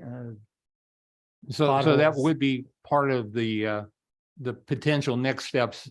Yeah. Once this launches and staff gets. Right, and kind of grow it, so we have Right. basically one application that can do everything. we need. Right. I'll say the application is marvelous, but you got to staff resources as in people, because when the complaints come, the work's there and you have to have that Right. ability. I just wanted to add a little bit. So I was involved in a lot of these demonstrations, and I asked a lot of questions for Public Works side for exactly what you're talking about. None of these actually do exactly what we needed to do in Public Works. Is kind of specific. A lot of them said, well, we can make it do that, or we can work on something, but it's not going to work well, kind of like the 311 that we have now. Doesn't work really well for what we want to do. So Paul and I have had a couple of conversations about that after this gets up and going, looking into some specific software that would do exactly that and communicate with Excel or whichever one is chosen so that it's all integrated together. Great. That's encouraging. I look forward to when those conversations come along. So I think it will provide greater service to our community and better outcomes for us. When we hire the chief building inspector and chief building official and an inspector, how are we going to integrate Acela with Tyler Technologies, which apparently Four Leaf uses? How's that all going to happen? Because I've heard you talk about Tyler Technologies for finance, but I didn't hear anything in the building side of that So the conversation. building side of it is an older version of Encode, which is a Tyler product. It was the original finance system that has different modules: business licensing, utility billing, permitting. It really isn't kept up as far as upgrades, and Tyler has gone different routes as far as, we're not going to support this piece, we're going to focus on this piece, yet this piece doesn't really, they haven't put that much thought into how we use this other piece, right? And so buildings have been using this program that we've had since, oh my God, since I first started here. And so that part of this includes data migration from that Encode permitting module to bring it into Excel. Okay, and so Acela has assured us that will be, I will never say seamless because I've lived through seamless and it really isn't, but Seamless is it's capable, possible. it's possible. Right. Okay, because the history is very important in certain elements of departments. Correct, yeah. So, okay, let's talk a minute for cost after the third year. Do we have any anticipated costs? You've laid it out very succinct and very clear for 3 years, but at the end, my sense is Acela will be the program for decades here. Right. And how do we budget accordingly? Or is there a sense for other jurisdictions and what happens after year 3? After year 3, it goes usually by, 5% or the rate of inflation sometimes. We tried to keep the costs as low as possible to start to implement. We do expect an increase as far as, more than 3% on the 4th year. It might be, when we have another conversation, renegotiate some, maybe some licensing and see where we're at that point. But the plan is to get a program and keep with it, so that we build on what we have instead of hopping from one place, one system to another, because that just adds more cost than anything. Agreed. Yeah. So, Mr. Miller, this question might be for you or for whoever's most qualified to answer it. Paul mentioned the technology fee of 4% that is charged by building and engineering. Correct. Is there a capacity to expand those? Does code enforcement charge the technology fee? And if they don't, can they? I'd say the same about any of the other departments, finance, I know it was mentioned here. Correct. We have not looked at that, but I definitely would look at it as part of our budget and to figure out ways we can enhance that revenue. So, Okay. yeah, no, All I right. think that's a great idea. And are we locked in on 4% or, I understand we want to be consistent within the industry. And I know that this is not new to the industry. And so, but how did we land on 4% versus 7%? Eva, do you remember? Can you get on mic? Sorry.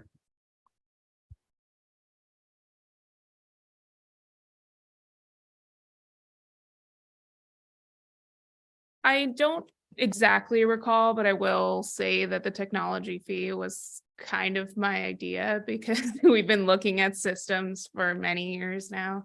I'm trying to get something like this for development services, but 4% is, as Paul mentioned, is collected in a year and a few months, 293,000. So I think we looked at kind of what licenses for programs similar to these costs, and our fees increase annually as they're currently set up. So that 4% is based on an annual increase of our fees. And so we would anticipate that that 4% as it is right now is covering the licensing fees and kind of the trend that we've seen. But the fees are, so currently they're charged on planning, engineering, cannabis, and building fees, I believe, in the development services department, but the council could always consider them as an overhead cost on any fees. We also, in addition, charge a 3.5% on a general plan update fee to collect fees for the 20 years from now when we do a general plan update. And that's based on just a kind of guesstimate of what we think that that would cost at that time. Okay, thanks. I appreciate the clarification. I, for one, would like to maybe have a follow-up conversation. My plan would always be to be budget neutral on something like this. I'm assuming that there may be some pushback from those that it would be charged on. And I also recognize that there's a cost for doing business. Correct. But yeah, at the end of the day, it made sense then, but it sounds like we're going to expand the use citywide for Acela. And I think that's smart. But I also would like to see if there's a way to reduce our overhead moving forward in that Yeah, regard. not a problem. We will So definitely expand that. So I guess one final question I have is, well, actually I have two. The first one is, if the council approves this tonight, when would you anticipate Acela going live?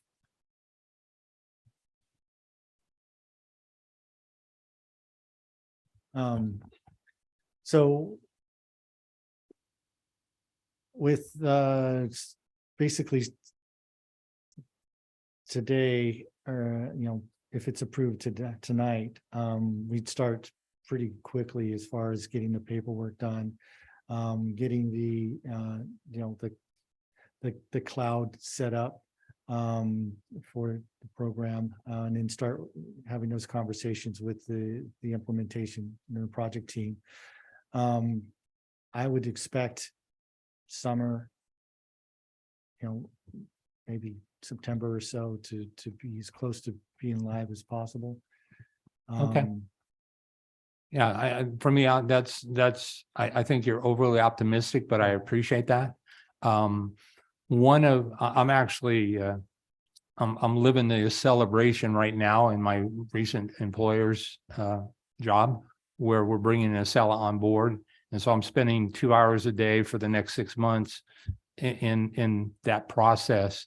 And I'm just one of several. So it's very time consuming, I'll say that, but it is kind of exciting to be able to build the plane before you launch the plane, and then you won't hopefully crash the plane.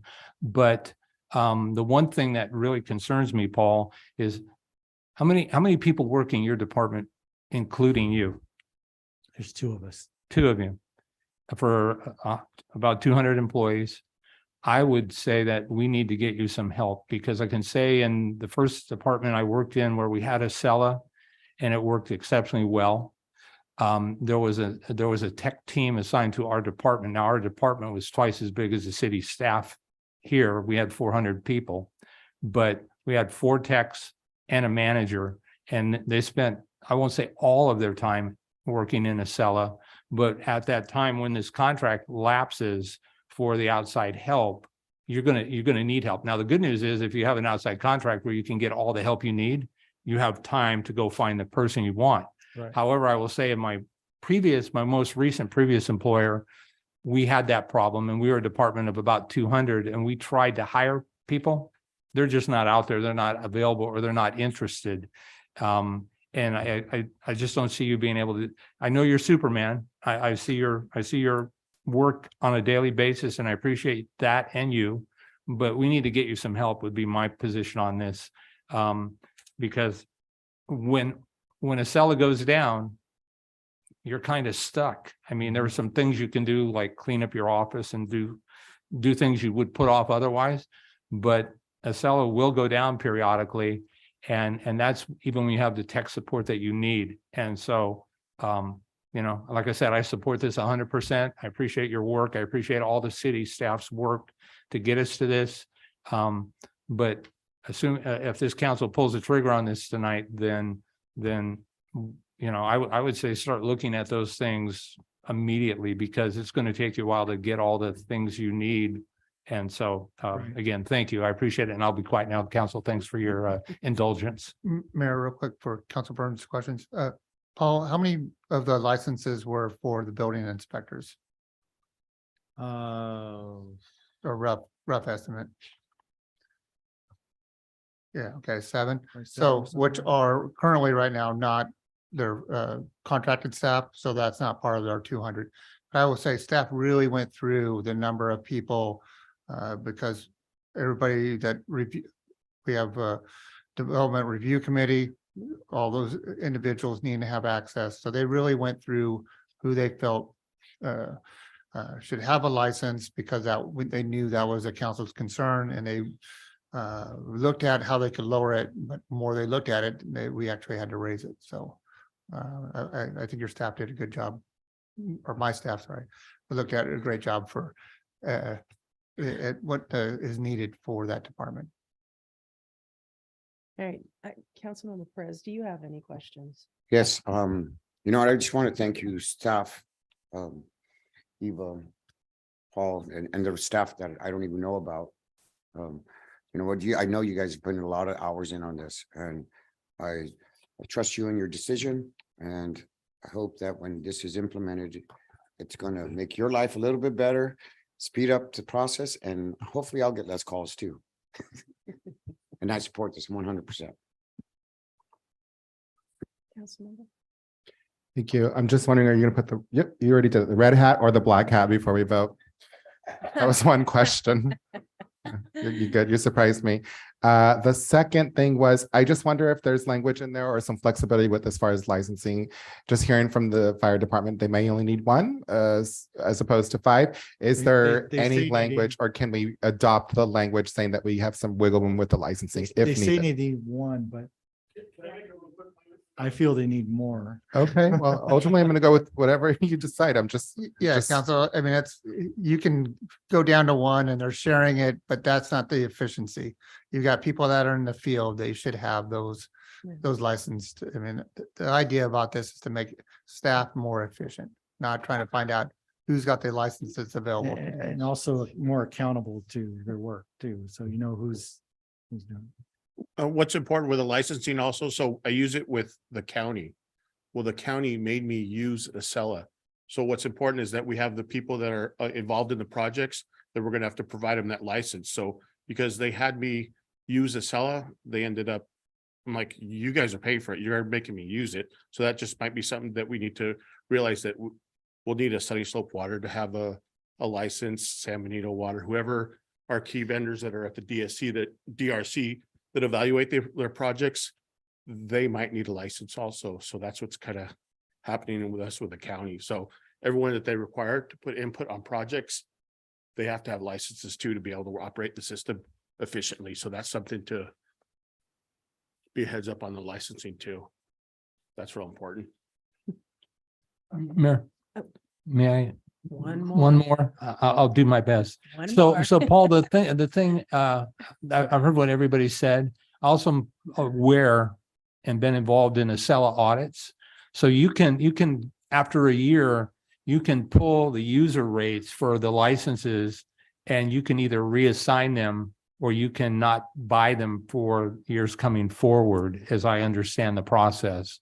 And so I would ask, if you're going to buy 60, could we get an annual audit of this? And by we, I'm not asking for me. I'm asking you and the city manager and the assistant city manager figure it out, because, you know, at the end of the day, they aren't cheap and they should be used, or the money could be spent on other things in Yeah, our I totally community. agree with that. Yeah. Thank you. Okay, I have a few comments.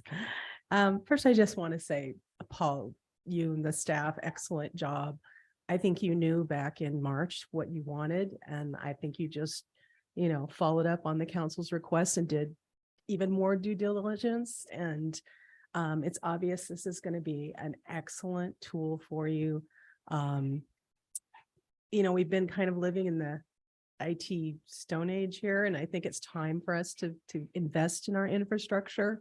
So I'm fully supportive of what you're doing here. I had other questions, but I think that Mr. Burns asked them all for me. So if no one else has questions up here, I'd like to open it for public comment. Mayor Casey, we do have a public comment from Ann Hall.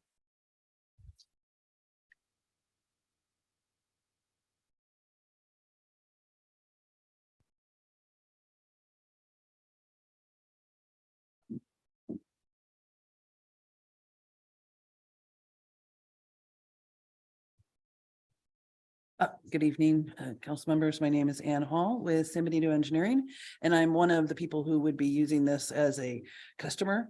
And I would encourage you to look in, to approve the Acela. Currently, San Benito County and Santa Clara County both use it. There's a level of familiarity with design professionals as to how to use this and how to submit projects. And that would carry over to the city if they adopted this same program. I would think it would also give the city, maybe if there's a question, there's a counterpart at the county also available for, to help with those questions in IT or with the planners as to how they use this program to track projects. But from my perspective, it is a common, it is the one that is used around here, and I would be able to use it without too much training starting off. So that's just my 2 cents. Thank you.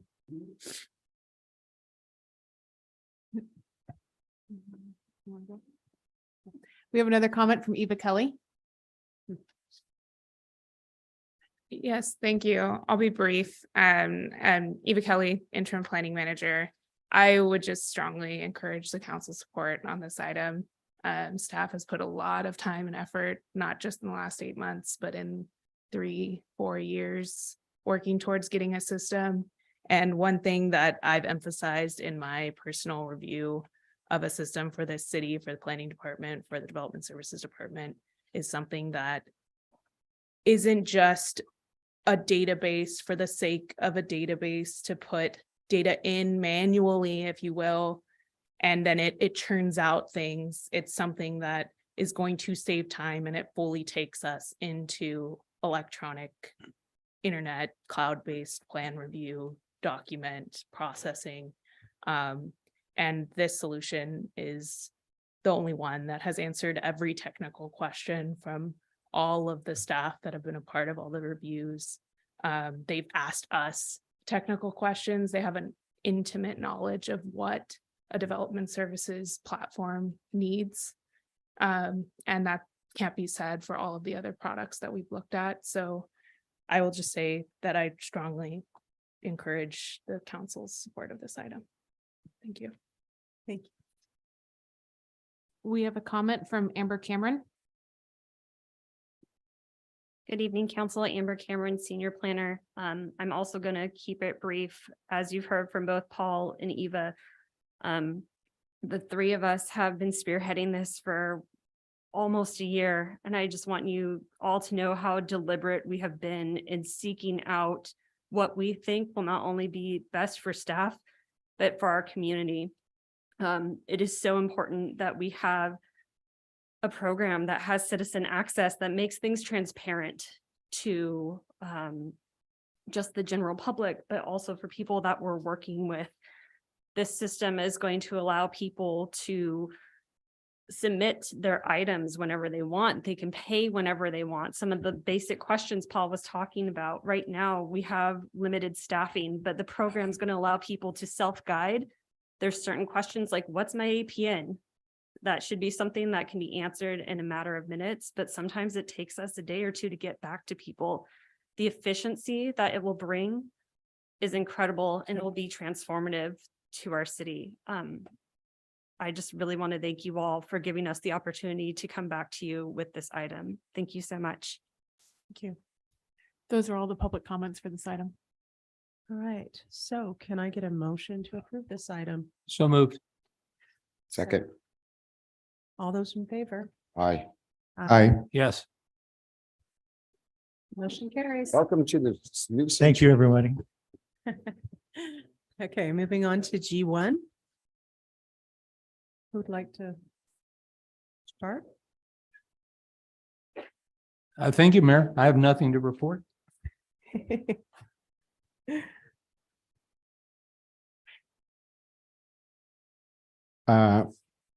Thank you. Same thing that I've been reporting the last several meetings. We had a special COG meeting to get an executive director hired on. I'm happy to announce that we finally got an executive director hired on for COG, and it's been approved through the San Bernardino County Board of Supervisors. That is my report. Thank you. Actually, I'll save mine for my next report. Okay. City manager, did you have informational report?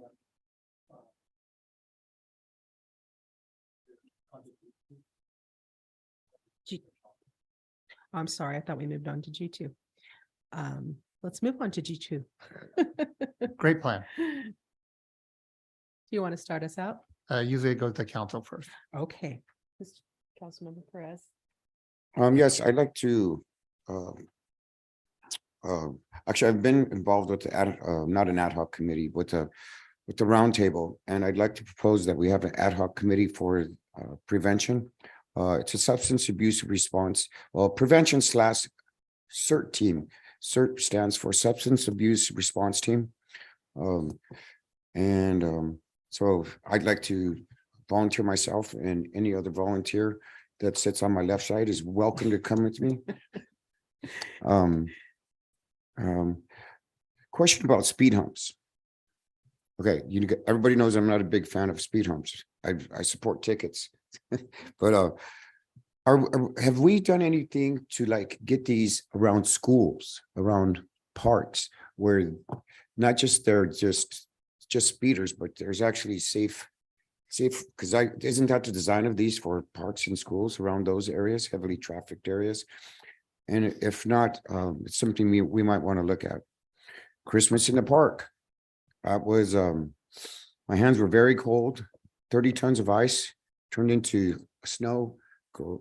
Again, it gets kind of boring over here talking about Tina and staff, especially staff, because Tina is she's just a good target for snowballs.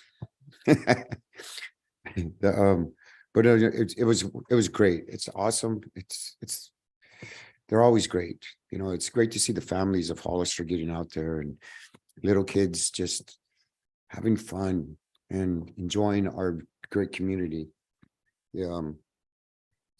So, and also to the whole planning development with the whole seller stuff, you guys, I appreciate all your time that you put in, not just for yourselves but for the future employees and for the future of all of our residents. Thank you, guys. The loan program. So my understanding is we only have 3 applicants so far. That sounds about correct. And so we're 1 for 3.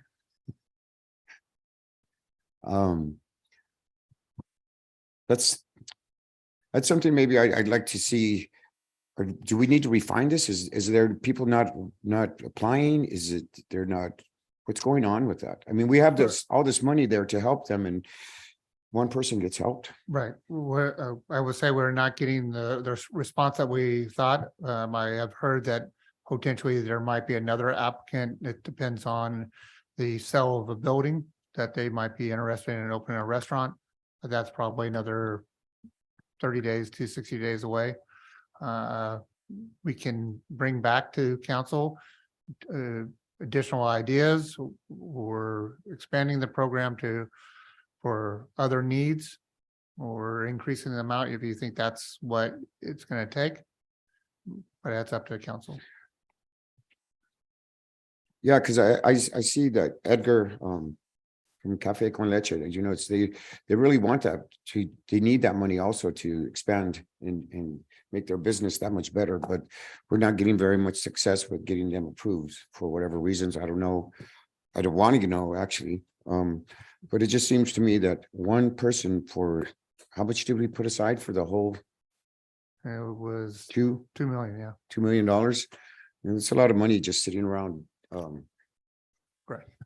I'd like for us to find a way to be able to help people, not just to say that we are helping people. I'd like to see some actual facts, evidence. Thank you. That's David it. and I will brainstorm on that one.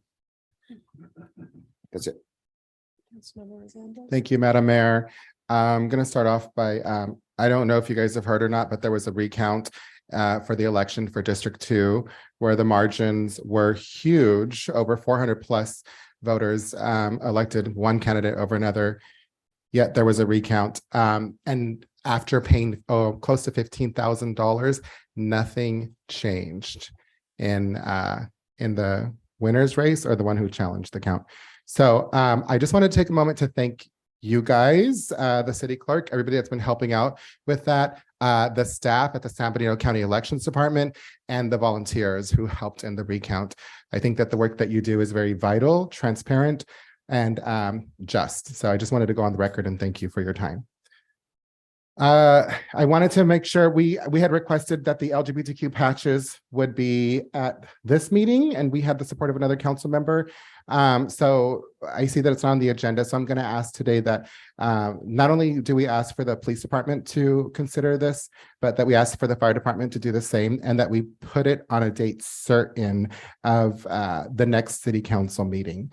I really want to have this discussion at the council level. I think it's important for not just the LGBTQ plus community, but its allies. And not to forget, the reason I brought this up initially was because of the recent tragedy in Colorado Springs. So I'd like to ask for the support to have this agendized for a date certain of the next city council meeting. I think we can get there.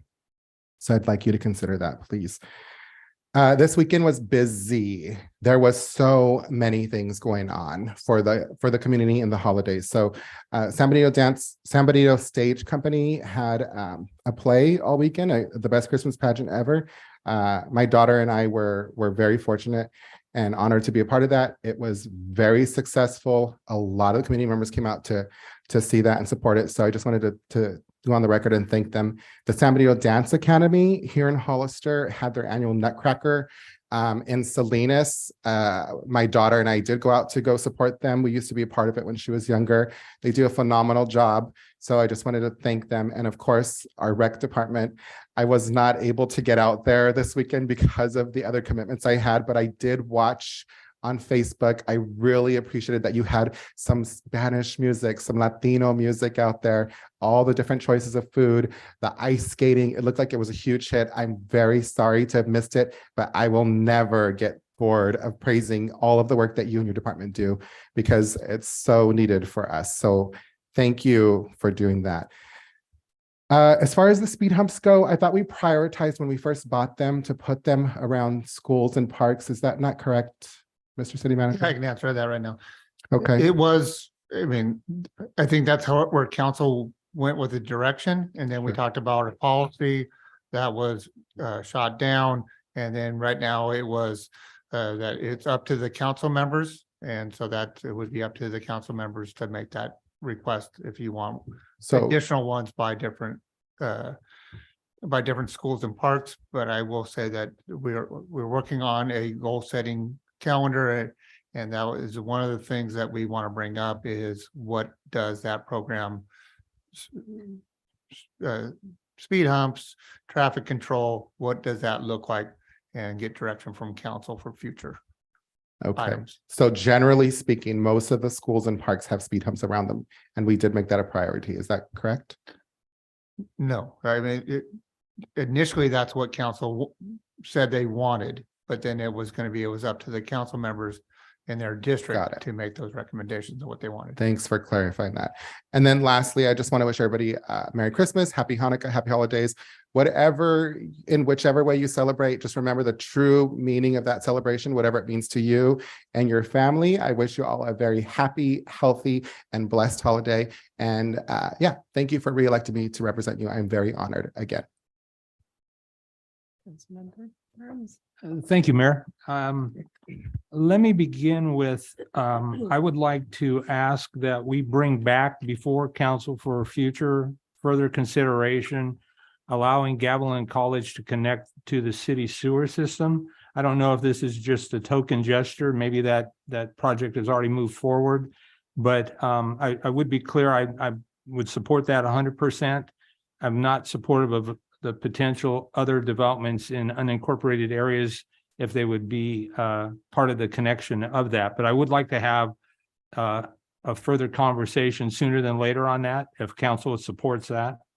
I would also like to propose that we do an executive retreat on a weekend in January where we get together with all the department heads and the city administration in an open meeting that can go all day or 2 days. I'm wide open for whatever that is to really get some focus and direction. We've been talking about this off and on now for a couple of years.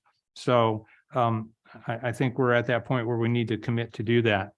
I'd also like to suggest that maybe we need some source of a funding stream, and our police chief maybe can speak to this. I read that we a week or so ago, I guess we arrested 4 drunk drivers or drivers under the influence during one shift. And I understand it's a holiday season, but there are so many ways to get around other than in the backseat of a police car handcuffed. But yet we still choose to drive under the influence. And I don't know if there's a way to create additional enforcement for that. It's clear to me it's already a priority of our police department. But if they're tied up, my sense is that probably takes an hour or longer for the officer from the point of arrest. And so we need to do more in this regard.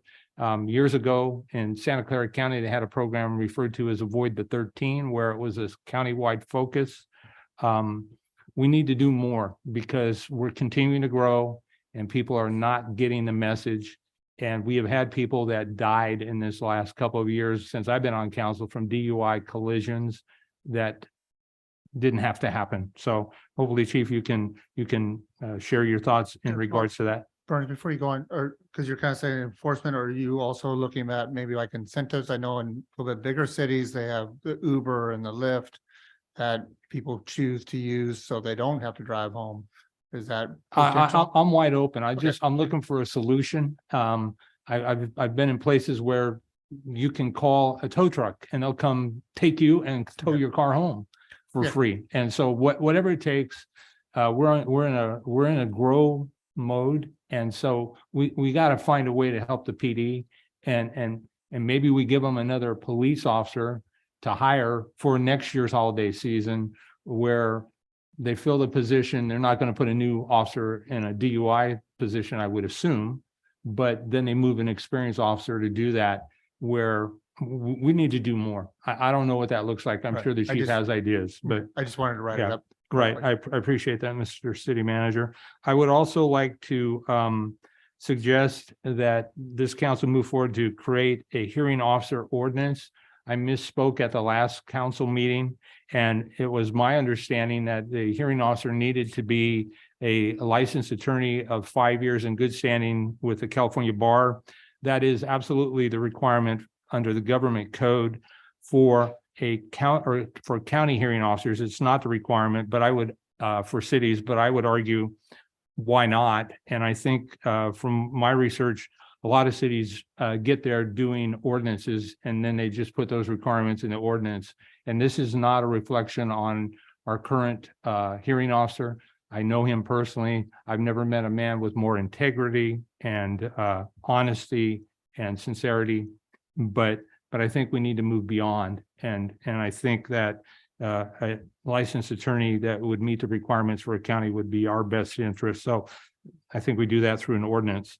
Also want to bring up maybe a year or so ago, maybe even 2 years ago, we had this kumbaya moment as a council. It was warm and fuzzy, and it was over catering trucks, where we talked about putting a row of catering trucks across the street on San Benito in that vacant lot that I guess is landlocked because of earthquake issues.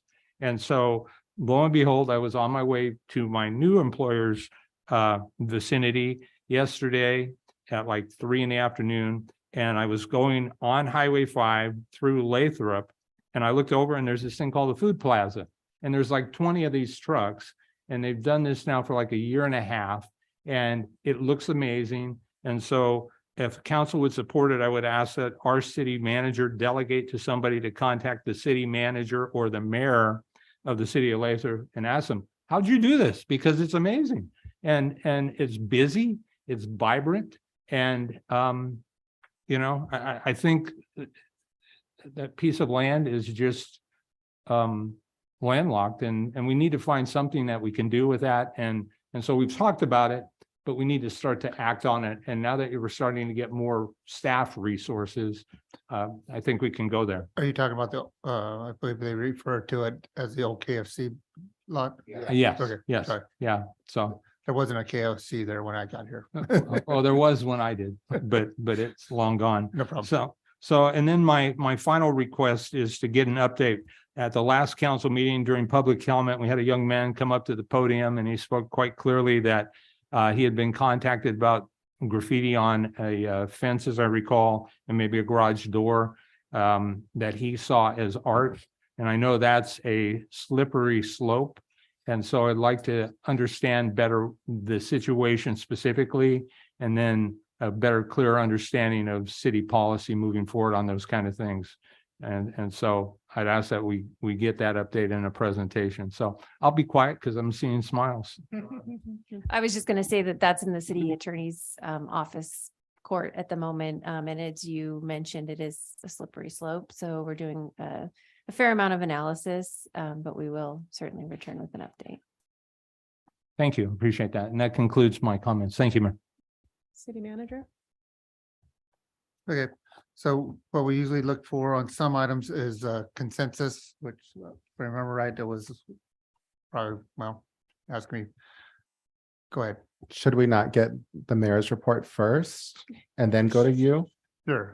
Okay. I mean, that's usually how it is, but I figure she didn't have any, but I have very little to say at this point. Okay. But I did want to just piggyback on Councilmember Burns' discussion of the food trucks. I've actually had several folks who have food trucks contacting me saying how much they'd like to have something like that. So I think there's interest, and I would fully support, looking into that. yeah, maybe I'll start from Tim Burns and go up. Yeah, that was I always thought that old KFC would be a perfect place for food trucks because of the fault line. I do know our ordinances need to be changed a little bit, but we'll look at that and work on that and hopefully bring that to council in the near future. Do I have council's agreement that they want to see something on the hearing officer? Okay. We'll work on the DOI enforcement or incentive. We were calling a goal setting with the department heads. Is there a Saturday in January that works for everybody? I'm getting a no from one council member. I mean, it does I can't see that far, sorry. Well, or does a Monday that work in there at all but I'd rather do it on a Saturday because even though it's not a well, I understand it's can be a public meeting, but we don't have to take and public comment is not part of it, but it's open for people to observe. Correct. And so I don't want to be limited to time because Yeah, and what we would have is public comment at the beginning, so that that part is taken care of, and then staff can and council can talk freely. So, Paul, what were those Saturdays?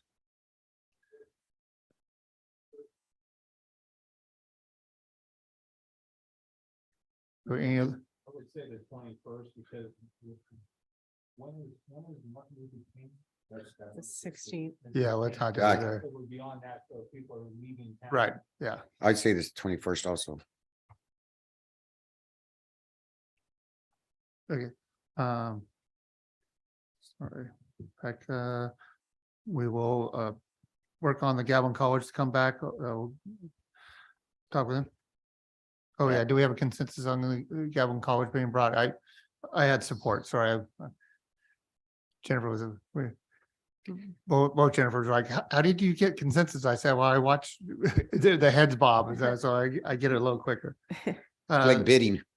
Yeah, well, that's what I said. It's almost just like bidding. You got to be quick on this. The attorney did respond to the council on the patches on the different risks. I don't know if all council members have read that email. So I would, if maybe this might not be the best time to ask for it, but do we have consensus to bring the patch item forward, or do you want more time to read the email from the city attorneys? We could bring it forward to discuss, correct? Correct. Okay. Okay. That'd be okay. Yes. Thank you. Can I just make sure that it's for a date certain at the next city council meeting? Sure. Thank you so much. Appreciate it.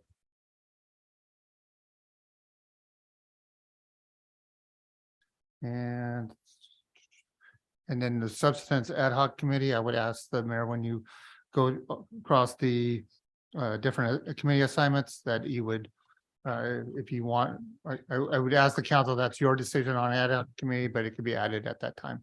Okay. Does that work for you, Rick? Sorry. You mean now?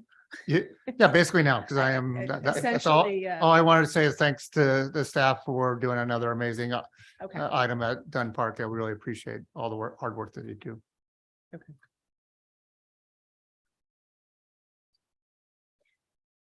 City attorney, do you have I have nothing to report. city clerk? Nothing to report. Okay, item G3, may we have a report? Excuse me, Mayor. Yeah. I think our chief of police has some comments. Yes, chief. Yeah, thank you, Madam Mayor. I just wanted to advise the council that prior to COVID, Captain Olson we had applied for the FBI Academy for him to attend. And because of COVID and all the delays, that never happened. But starting in January, the FBI Academy, which sponsors the National Academy Program for outstanding law enforcement leaders throughout the world, has invited Captain Olson to participate in the 285th session of the FBI National Academy. So he'll be attending the academy in Virginia. The FBI picks up all the expenses of the trip out there, and the lodging and all the per diem down there, but he'll be over there for a few weeks. And I want to congratulate him for this acceptance, and we look forward for him to receive all that training and come back to serve the citizens of Hollister. Thank you. Right. Oh. So let's move on to item G3. Staff report. Yeah, I'll turn this over to the police chief. Yeah, status of the rally. Prior to the previous meetings, there's been a discussion in regards to the feasibility. I know that we had the vote of the public that was recently brought into question during the election. And city manager asked me to once again request assistance throughout the state for a potential rally in July. I posed that question to all the police chiefs on the 3rd of December. And with hoping that they get back to me before the 16th, last Friday. And once again, I've received the same amount as last time. I received 3 responses only from the whole state. 2 of the responses were offering me drone pilots and a few officers potentially. And the 3rd was not sure if he could help, but said that let him know later on as it gets closer. So nothing's changed since the last time we reported to City Council. All you have to do is Google shortages of police departments throughout the state. It's the same thing going on everywhere. And at this point, I don't see anything changing in regards to getting the assistance that's required for the rally for July. So I'm not sure if you have any additional questions that you may have at this time. If we do get any responses, will you let us know? Any more responses? Sure. Oh, of course. If I get any more responses, I'll let the City Council know. And it's just, I posed the question. I know the issue was the workman's comp issue. So I posed the question both ways. If the case that was the issue, if the City Council had decided to cover their workman's comp, would that change their possibility of assisting us? So that was in the question that I asked, and I only received three responses. Councilmember. Thank you, Madam Mayor. I just want to go on the record and say, I don't think it's silly to do an election to ask this question because everybody that I talk to, the majority of people that I talk to ask about the bike rally. It's one of the huge talking points whenever I get to their door. They want a biker rally. They're very upset that we don't have a biker rally. So I feel like from what I just heard now, we're at the same spot. We're at the same place.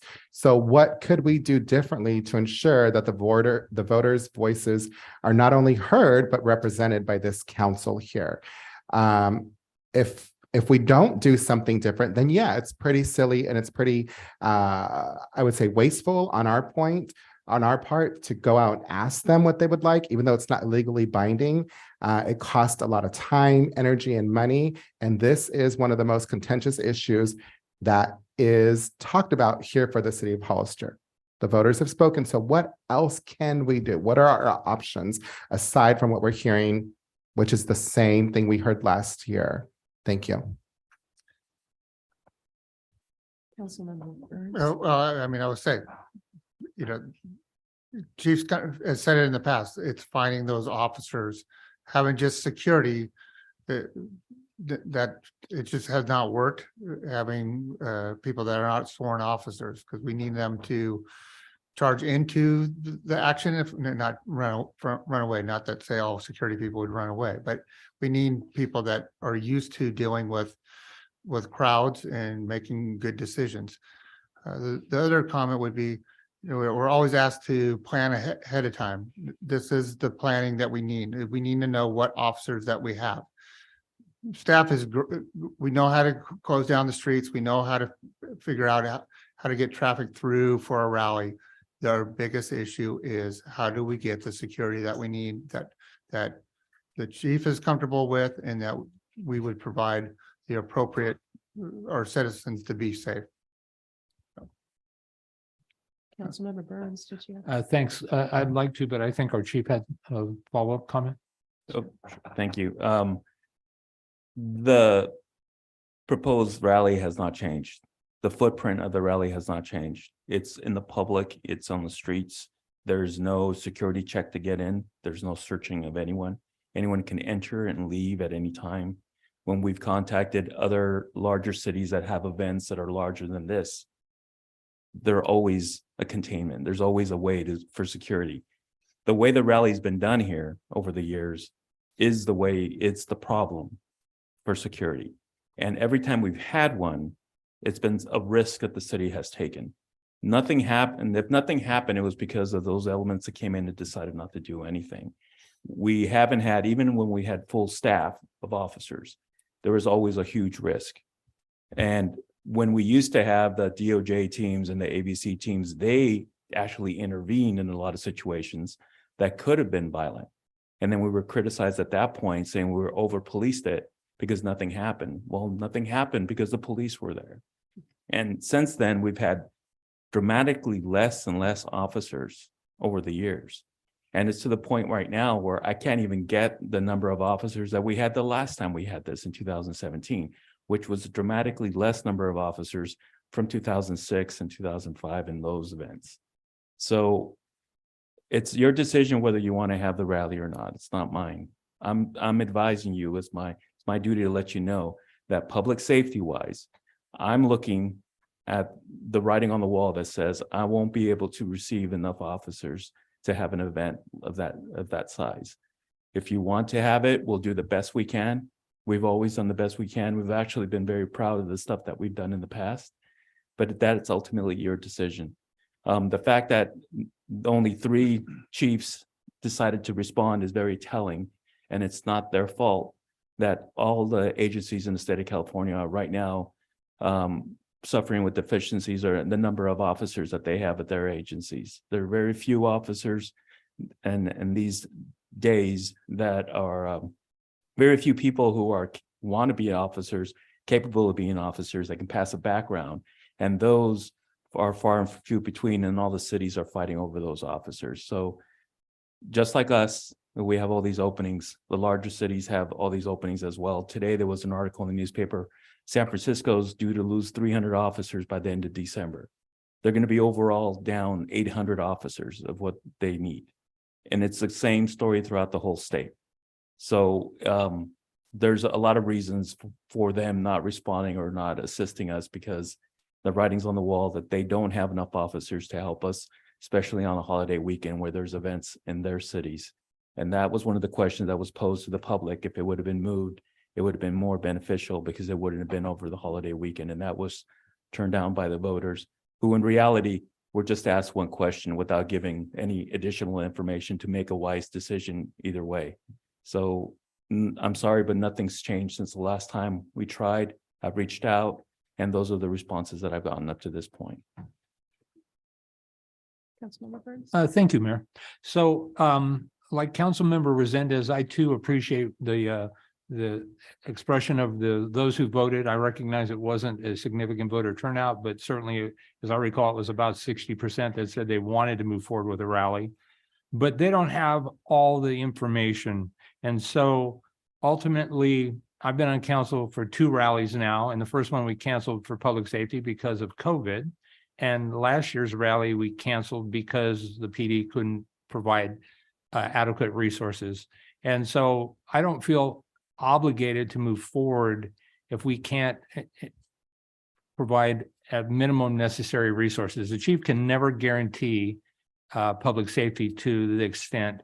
And when he speaks, I listen, because I think that puts us at some risk just by these conversations. If somebody were to get hurt, I think that there could be some risk. And so, but I also wonder, how do we get to yes? What other options do we have? Maybe yes, it was clear that the community that voted wanted to do what they've done in the past. However, the Gilroy Garlic Festival has found an alternative model, and maybe we need to look at options. I know that when we canceled it the last time, there were some supervisors that expressed an interest in maybe either working with us or taking the rally on themselves. And so clearly, with the limited police resources we have, to do what we've done in the past doesn't make sense based on what the chief has said today and in the past. And either we've been lucky, or maybe I'm just going to leave it there. But I also think we have a special events ad hoc committee, and perhaps they can work with the county. I don't know. There are a couple special events that go on even when the rally doesn't happen, and we can find options. And I think the good news is we're having this conversation in December. Normally these conversations start in March. We get up to the very end and we go, nope, ain't happening. Nothing but pushback and disappointment. And so, Chief, I thank you for your groundwork. And I would like to see some options that are policeable.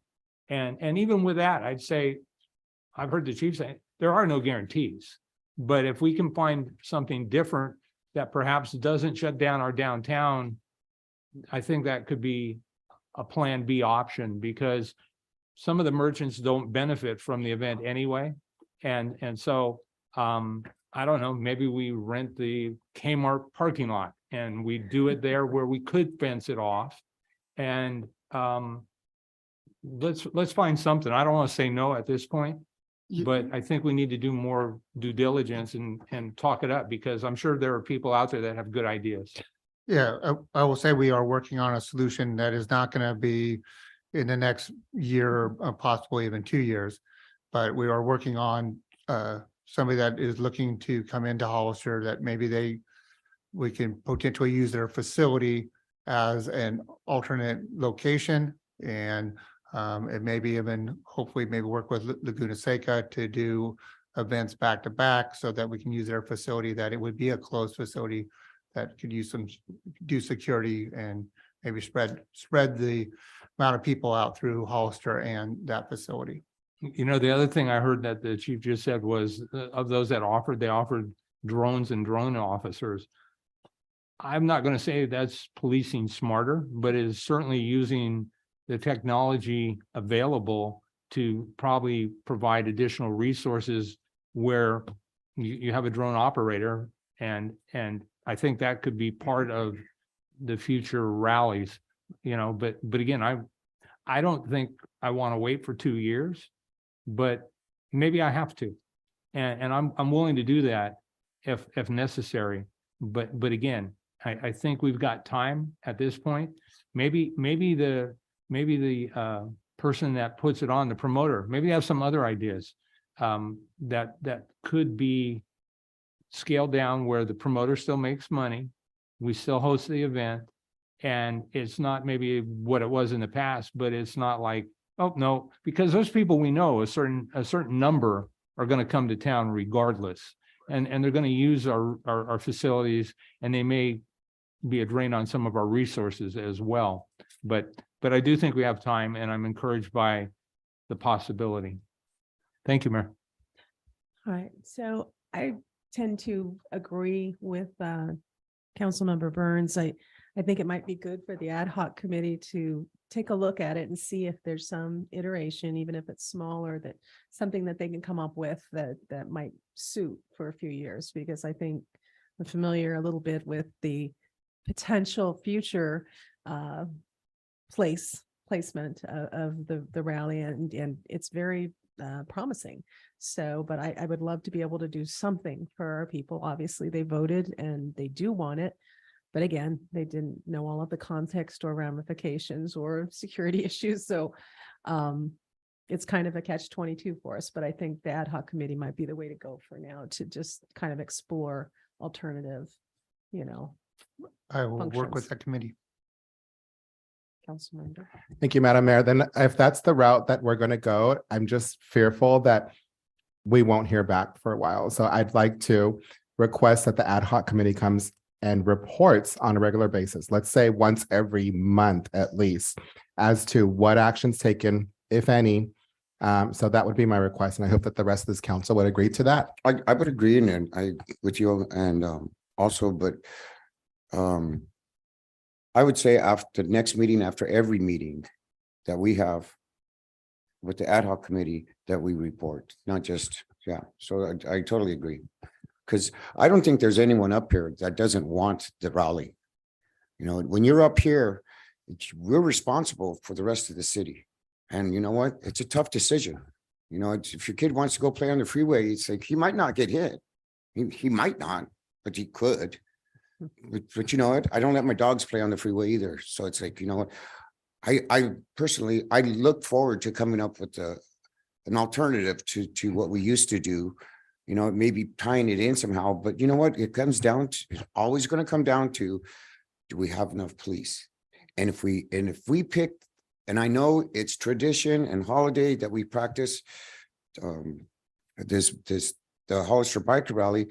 But in reality, is it really not worth not having it if we can't have it on a different weekend? Are we going to be that stubborn? I mean, you know, that's what it's coming down to. That's what it's, I said this before we put out the advisory on the vote, you know, everybody knows that most of us wanted. That's a no-brainer. And if we want to blow some money to find out, okay, fine, let's do that. But still, we end up with the same problem. So the only solution is either to find a different location and maybe make it smaller so then only 300 people can go in, because that's all the police staff we have is for 300, or we go to another day, which everyone doesn't want to do. They'd rather not have it. So those are our options. You know, on being on that ad hoc committee, we have been looking to see if there's other places we can do this at, but we still need security. You know, so, but. Thank you, Madam Mayor. So just a little bit of clarity here. I don't see the actual ad hoc committee. I'm assuming it's the Downtown Business Committee. Yes. It sounds like he's willing to come every single council meeting.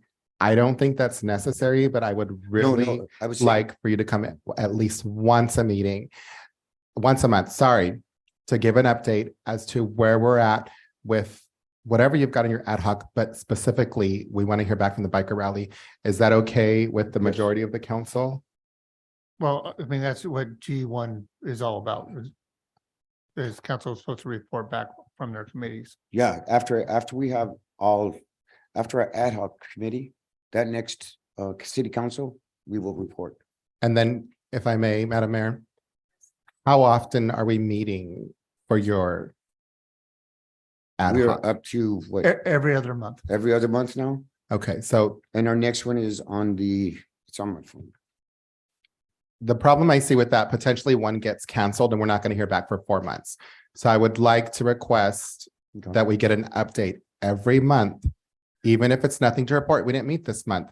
That way it does not fall off. That's the only thing that I'm asking for. That's good. Do we have another council member? Yeah, absolutely. Thank you. Appreciate it. Public comment? Madam Mayor, just one more thing. I think that one of the things that I have reported before is that if it is in a contained location, we will have better security, not perfect security, but if there's any kind of system in place where people are searched before they come in, that's going to be better to manage. And but if that happens, if the rally is moved to another location that facilitates that, we just need to make sure that we don't have 2 rallies. So we don't also have events in the downtown, you know, with vendors and everything, an attraction to the downtown, because essentially you'll have 2 rallies and you'll have the policing problem. You don't have enough people. If you're going to have it somewhere else, wherever that may be, and I know that there's been talk with some great locations that might work out really good, might be big enough, because I don't think you want to be in the position with only 300 people and then 500 people, 1,000 people, 2,000 people show up. The overflow is going to be a problem. So you need it to be a location that's big enough. But that way they can concentrate security efforts there and not have to worry, even though we're still going to have people in downtown, we don't want to have attractions there. So then essentially you have 4,000 or 5,000 bikers in the downtown and you have, 10,000 bikers at the other event. It just makes it a little harder. So it's either one or the other. And I think that there is benefit, there is logical reasons to have it in another place where people can be searched before they go in, and it would be increased security.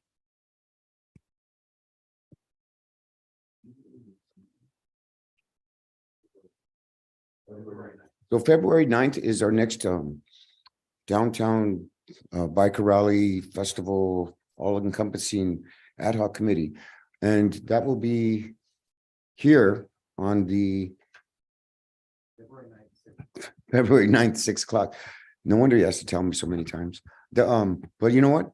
Come on down. This is what this public forum is about. We want people to come out here and tell us, hey, maybe someone else has a better idea that, that's what we want to hear. We want this to work. So we need your help. So come on, Hollister, come on out on February 9th at 6 o'clock.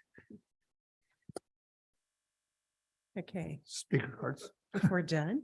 No, speaker cards. Oh, Mayor Casey, I did get one speaker card for this from Billy Avera. Good evening.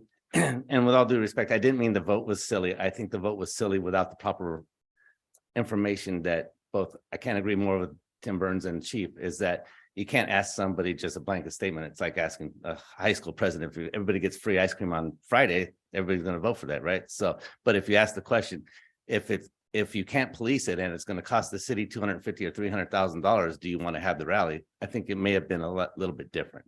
And I would say, and I think hopefully the chief would back me up on this, is that you're never going to move the rally away from downtown, because that's the whole purpose of the rally.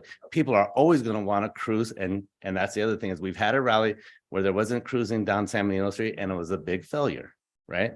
So that's part of the allure. You want to ride up and down San Benito Street. And if you can have it in another location, that would be great. But we looked at the same thing, is that you can't end up having two rallies.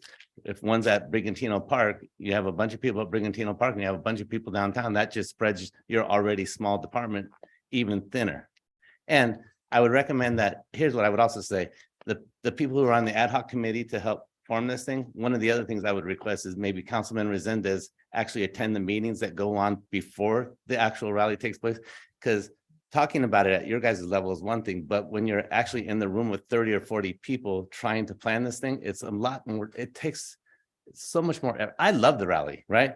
But I hated the 4 or 5 months going up to it, because it's a nightmare, right? The 6 meetings that we have during the rally is easy, and then you get to enjoy yourself. But it's the 3 months ahead of the rally that's constant meeting after meeting with everybody. You know, we have it at IC, or at our IOC and at the police station. So you can see what actually takes place to put this thing on semi-safe. And I don't think we've ever had enough police officers. We've just been super lucky, right? And I think we do forget that sometimes that we actually had an incident, right? And the money that's involved with investigating that after the event. I mean, there's tons of man hours that go into that as well, that we tend to just forget. All the officers that go into court and everything else. So I mean, I love the rally too. I think it's super cool. It's a lot of fun, but it's not easy. And we shouldn't put our citizens at risk to have something that's for other people to enjoy, right? I mean, there's other things we can do. Anyway, have fun with that. It's hard. Yes. Thank you, Madam Mayor. I'm going to drag this on a little bit longer. Sorry. So the speaker mentioned something about having it downtown, and I was just wondering if that's something that the police department had considered doing it in an enclosed way downtown, because that might be an option. That's been discussed over the years, and it would be way more expensive, fencing the whole downtown and having multiple entries and exits and security personnel. You would need more security for that, because you can't just have 1 or 2 exits. You would have to have entrances and exits everywhere. There's people who live in the downtown, people who work in the downtown, and it's a logistics nightmare. So that was discussed, I think, that 10 years ago as one of the options of having the rally in that way. Thank you. And then the other thing that the speaker had mentioned is that that I should attend the meetings, and I'd be happy to attend the meetings. But there's 2 people that are appointed to there, and it would be a Brown Act violation. Having said that, I may be jumping a little bit ahead. I'm happy to sit on the ad hoc committee with Councilmember Perez, and it does seem like it meets at a time where I can go given my work schedule. Thank you. Mayor Casey, we did have another public speaker who raised their hand on Zoom. Okay.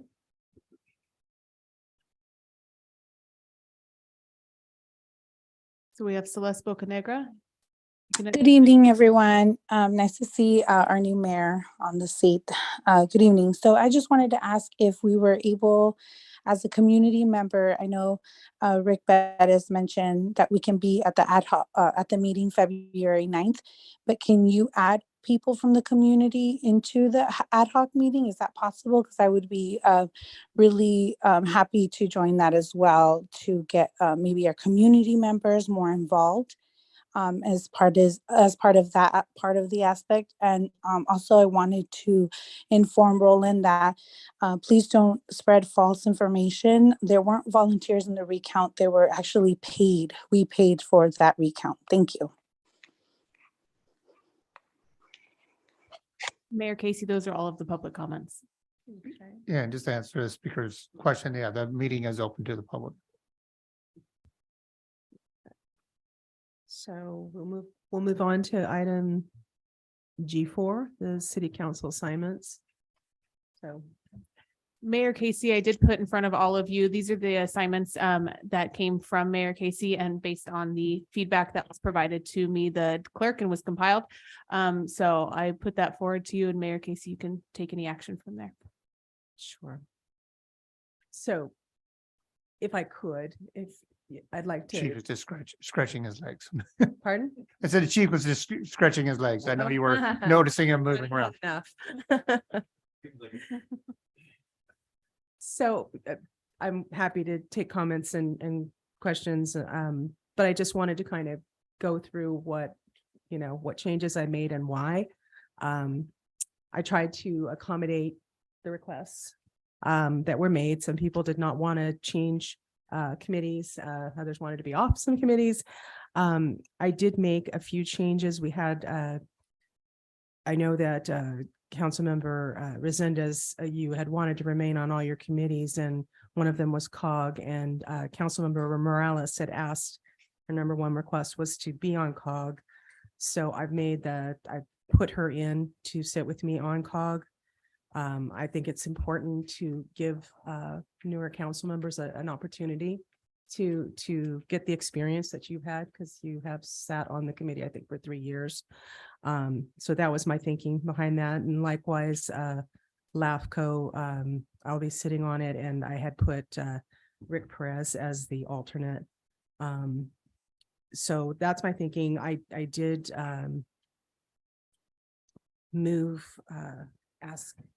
well, you can see the other comments. I asked for Councilmember Resendez to sit on the governance committee, which Dolores was on, to kind of trade. And also to sit as an alternate, I think, on the waste management. And the rest of pretty much the rest of them are just me filling in as the new mayor in spots where the former mayor was. So I'm happy to take questions or comments or. Yes. Thank you, Madam Mayor. I do have a few questions. Sure. For the governments committee, can you let me know what time that meeting is, Jennifer? It doesn't say. Says as needed.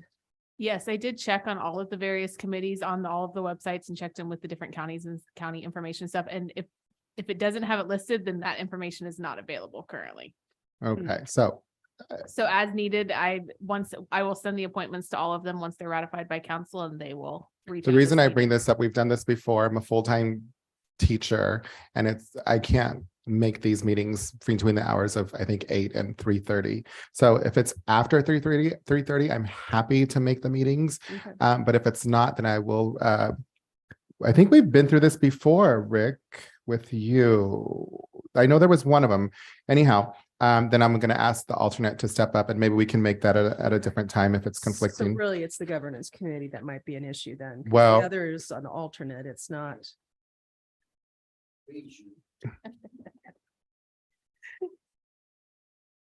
The other one is the 3CE, and I know they meet, and that's the one we had a conflict with before.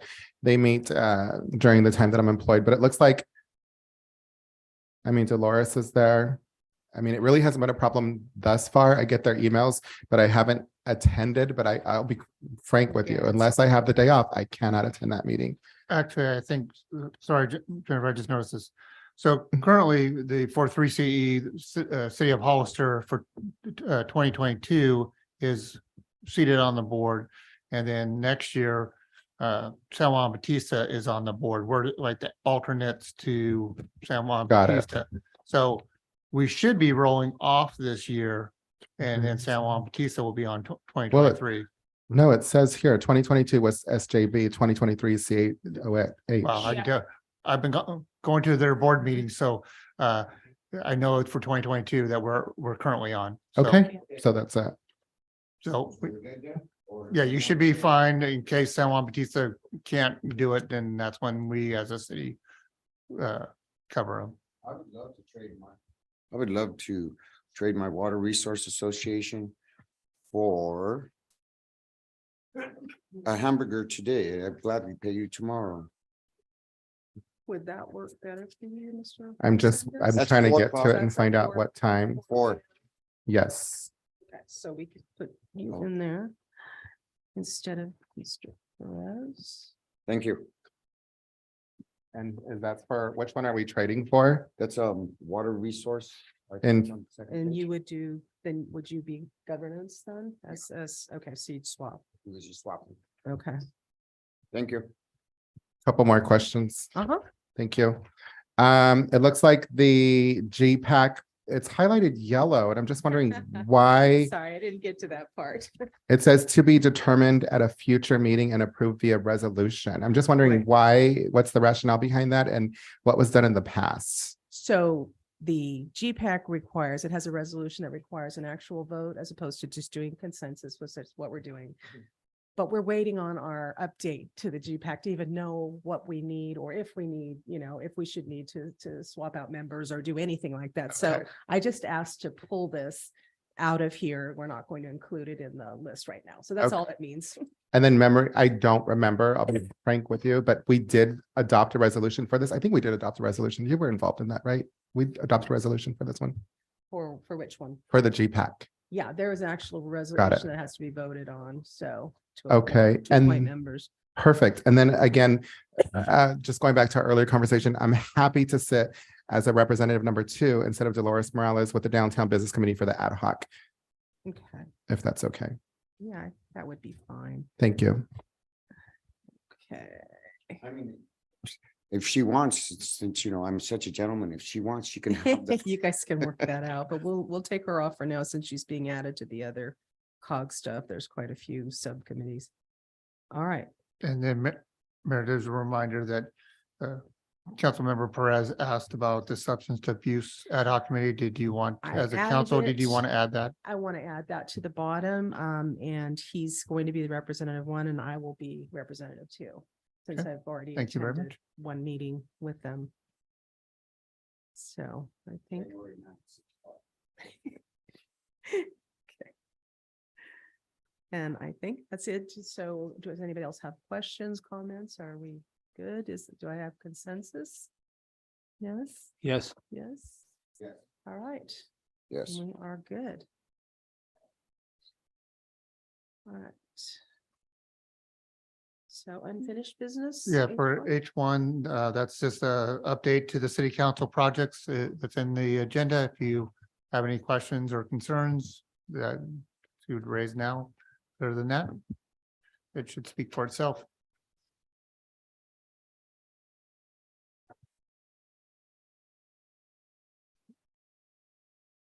And usually they'll go I, J, K, and L, or I, J, K. There's none. Nothing. So then we go to adjournment? adjournment. So do we have a motion to adjourn? So moved. Second? Second. Aye. All in favor? Aye. Yes. Okay, motion carries. The meeting is now adjourned. Great job, Mayor. Thank you. Goodness.